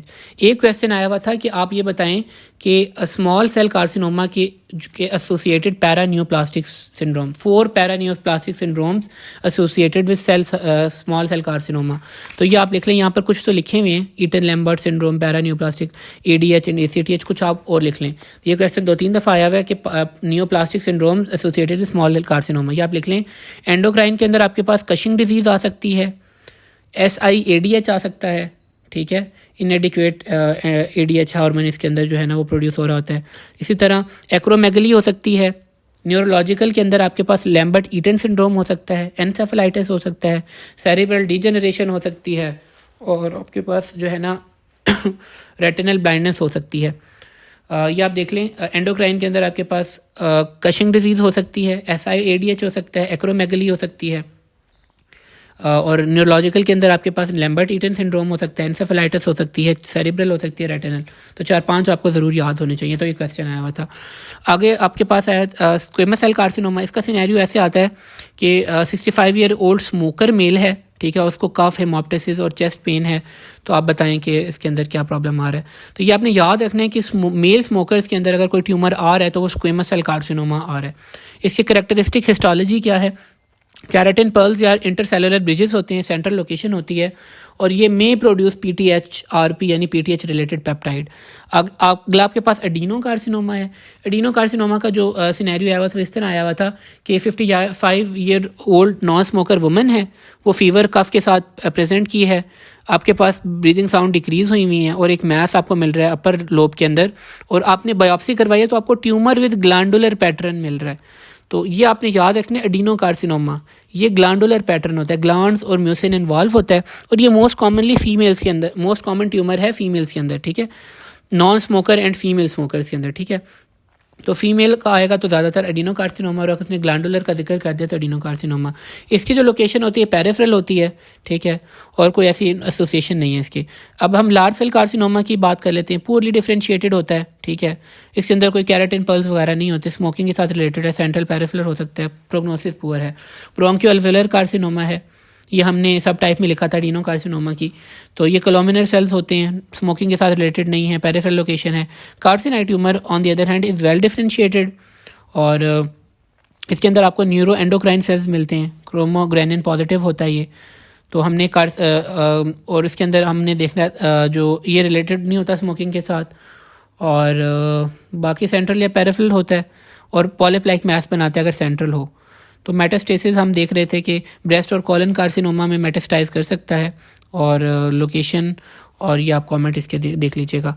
तो ये हमारे पास जो है ना डब्बे के अंदर आप स्क्वेमस सेल देख लीजिएगा। Squamous cell is always related to male smokers, और सिर्फ डायग्नोसिस आया हुआ था और इसने कुछ नहीं पूछा हुआ था। एडिनो कार्सिनोमा के अंदर आपने याद रखना है कि फीमेल होगी और ग्लैंड्स का ज़रूर जिक्र होगा। बाकी आपके पास जो है वो प्लूरा शुरू हो जाता है। प्लूरा के अंदर आपके पास 2 डिजीज़ हैं, आपके पास नीमोथोरेक्स है और मीजोथेलियोमा है। नीमोथोरेक्स के अंदर आपके पास accumulation of air in pleural space हो जाती है, और ये 2 टाइप्स होती हैं, स्पॉन्टेनियस होता है और एक टेंशन नीमोथोरेक्स होता है। जो आपके पास स्पॉन्टेनियस नीमोथोरेक्स होता है, अगर आपके पास कोई एम्फाइसेमेटस ब्लैब है या एम्फाइसेमा हुआ है किसी भी पोर्शन के अंदर, वहाँ पर ब्लैब्स बन गए और वो रप्चर हो गए हैं, तो आपके पास स्पॉन्टेनियस नीमोथोरेक्स हो जाता है, और ये कोलैप्स हो जाता है उस एरिया का, और जिस टाइप के ऊपर कोलैप्स होता है ट्रेकिया वहीं शिफ्ट करता है। इसी तरह एक होता है टेंशन नीमोथोरेक्स। जो टेंशन नीमोथोरेक्स होता है ये पेनिट्रेटिंग चेस्ट वॉल इंजरी के अंदर होता है, अपने फर्स्ट ईयर के अंदर याद अगर पढ़ा हो तो। एयर एंटर हो जाती है कैविटी के अंदर, लेकिन वो लीव नहीं कर पाती। जो ट्रेकिया है वो अपोजिट साइड ऑफ इंजरी के ऊपर पुश हो जाता है, लेकिन स्पॉन्टेनियस के अंदर उसी साइड के ऊपर पुश होता है, लेकिन जो आपके पास टेंशन नीमोथोरेक्स के अंदर अपोजिट साइड के ऊपर मेडिकल इमरजेंसी और आपको जो है ना इंट्यूबेशन करनी पड़ती है। बाकी मीजोथेलियोमा है, इसका क्वेश्चन आया हुआ है कि आप उन्होंने पूछा था कि डायग्नोसिस पूछा था कैंसर का और साथ मीजोथेलियोमा के ऊपर नोट लिखना है। सो ये बेसिकली मैलिग्नेंट न्यूप्लाज्म है मीजोथेलियल सेल का, और it is highly related to exposure of asbestos.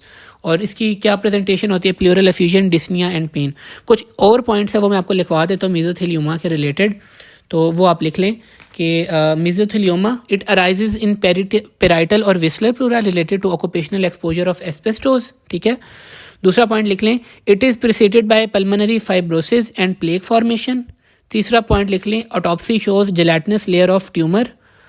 अगला पॉइंट लिख लें, इसके 3 मेजर फैक्टर्स होते हैं हिस्टोलॉजिकल, एपिथेलियल पैटर्न होता है, सार्कोमेटस पैटर्न होता है, और बाइपोलर पैटर्न होता है। So it arises in parietal और visceral pleura in relation to asbestos exposure. Second point, it is preceded by pleural fibrosis and plaque formation. Third, autopsy shows gelatinous layer of tumor. अगला आखिरी point है, इसके 3 pattern होते हैं, epithelial, सार्कोमेटस and bipolar. यहाँ पर हमारा चैप्टर जो डिग्री है वो बिल्कुल कंप्लीट हो गया। एक क्वेश्चन था एटिलेक्टेसिस का, वो मैं आपको करवा देता हूँ।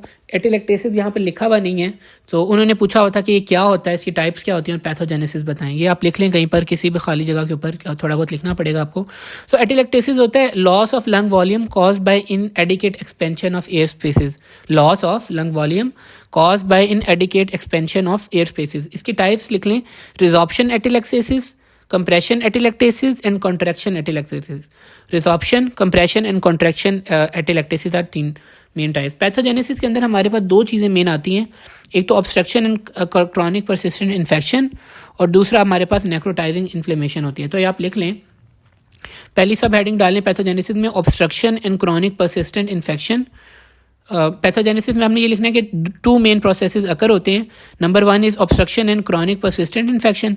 इसके अंदर आप लिख लें कि normal clearing mechanism is hampered by obstruction, so secondary infection follows which causes damage to walls leading to wearing and dilatation, weakening and dilatation. तो इसमें आप लिख लें कि नॉर्मल क्लियर जो क्लियरिंग मैकेनिज्म है, क्लियरेंस मैकेनिज्म है, it is hampered by obstruction and due to which secondary infection follows which causes damage to walls leading to weakening and dilatation. दूसरा जो हमारा जो प्रोसेस होता है वो होता है conversely persistent necrotizing inflammation in bronchi may cause obstruction and secretion and inflammation throughout the wall.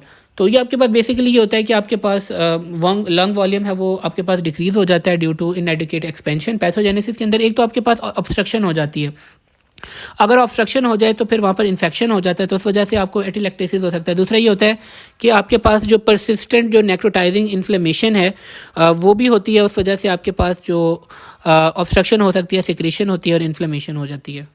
सो ये हमारा चैप्टर हो जाता है। तो आपने इसके अंदर से पल्मोनरी इन्फेक्शन, नमोनिया, उसकी टाइप्स, उसका तमाम कॉजेज अच्छी तरह, फेजेस अच्छी तरह करनी है आपने। जो ऑब्स्ट्रक्टिव डिजीज़ सारी बहुत अच्छी तरह करनी है, जो स्पेशली जो मैंने पॉइंट्स एक्स्ट्रा लिखवाए, रिस्ट्रिक्टिव डिजीज़ आपने देख लेनी है, निमोकोनियोसिस वगैरह, और रिस्पायरेटरी डिस्ट्रेस में एक्यूट रिस्पायरेटरी डिस्ट्रेस सिंड्रोम कर लेना। तो ये तमाम चीज़ें हैं। टाइम ज़रूर लगा होगा, लेकिन आपके जो क्वेश्चन है वो मैंने आपके एक दफ़ा सारे जो गो थ्रू करवा दिए हैं। सो इंशाल्लाह मुलाकात होगी किसी नए टॉपिक में। तब तक के लिए अपना ख्याल रखिएगा, दुआ में ज़रूर याद रखिएगा। अल्लाह हाफ़िज़।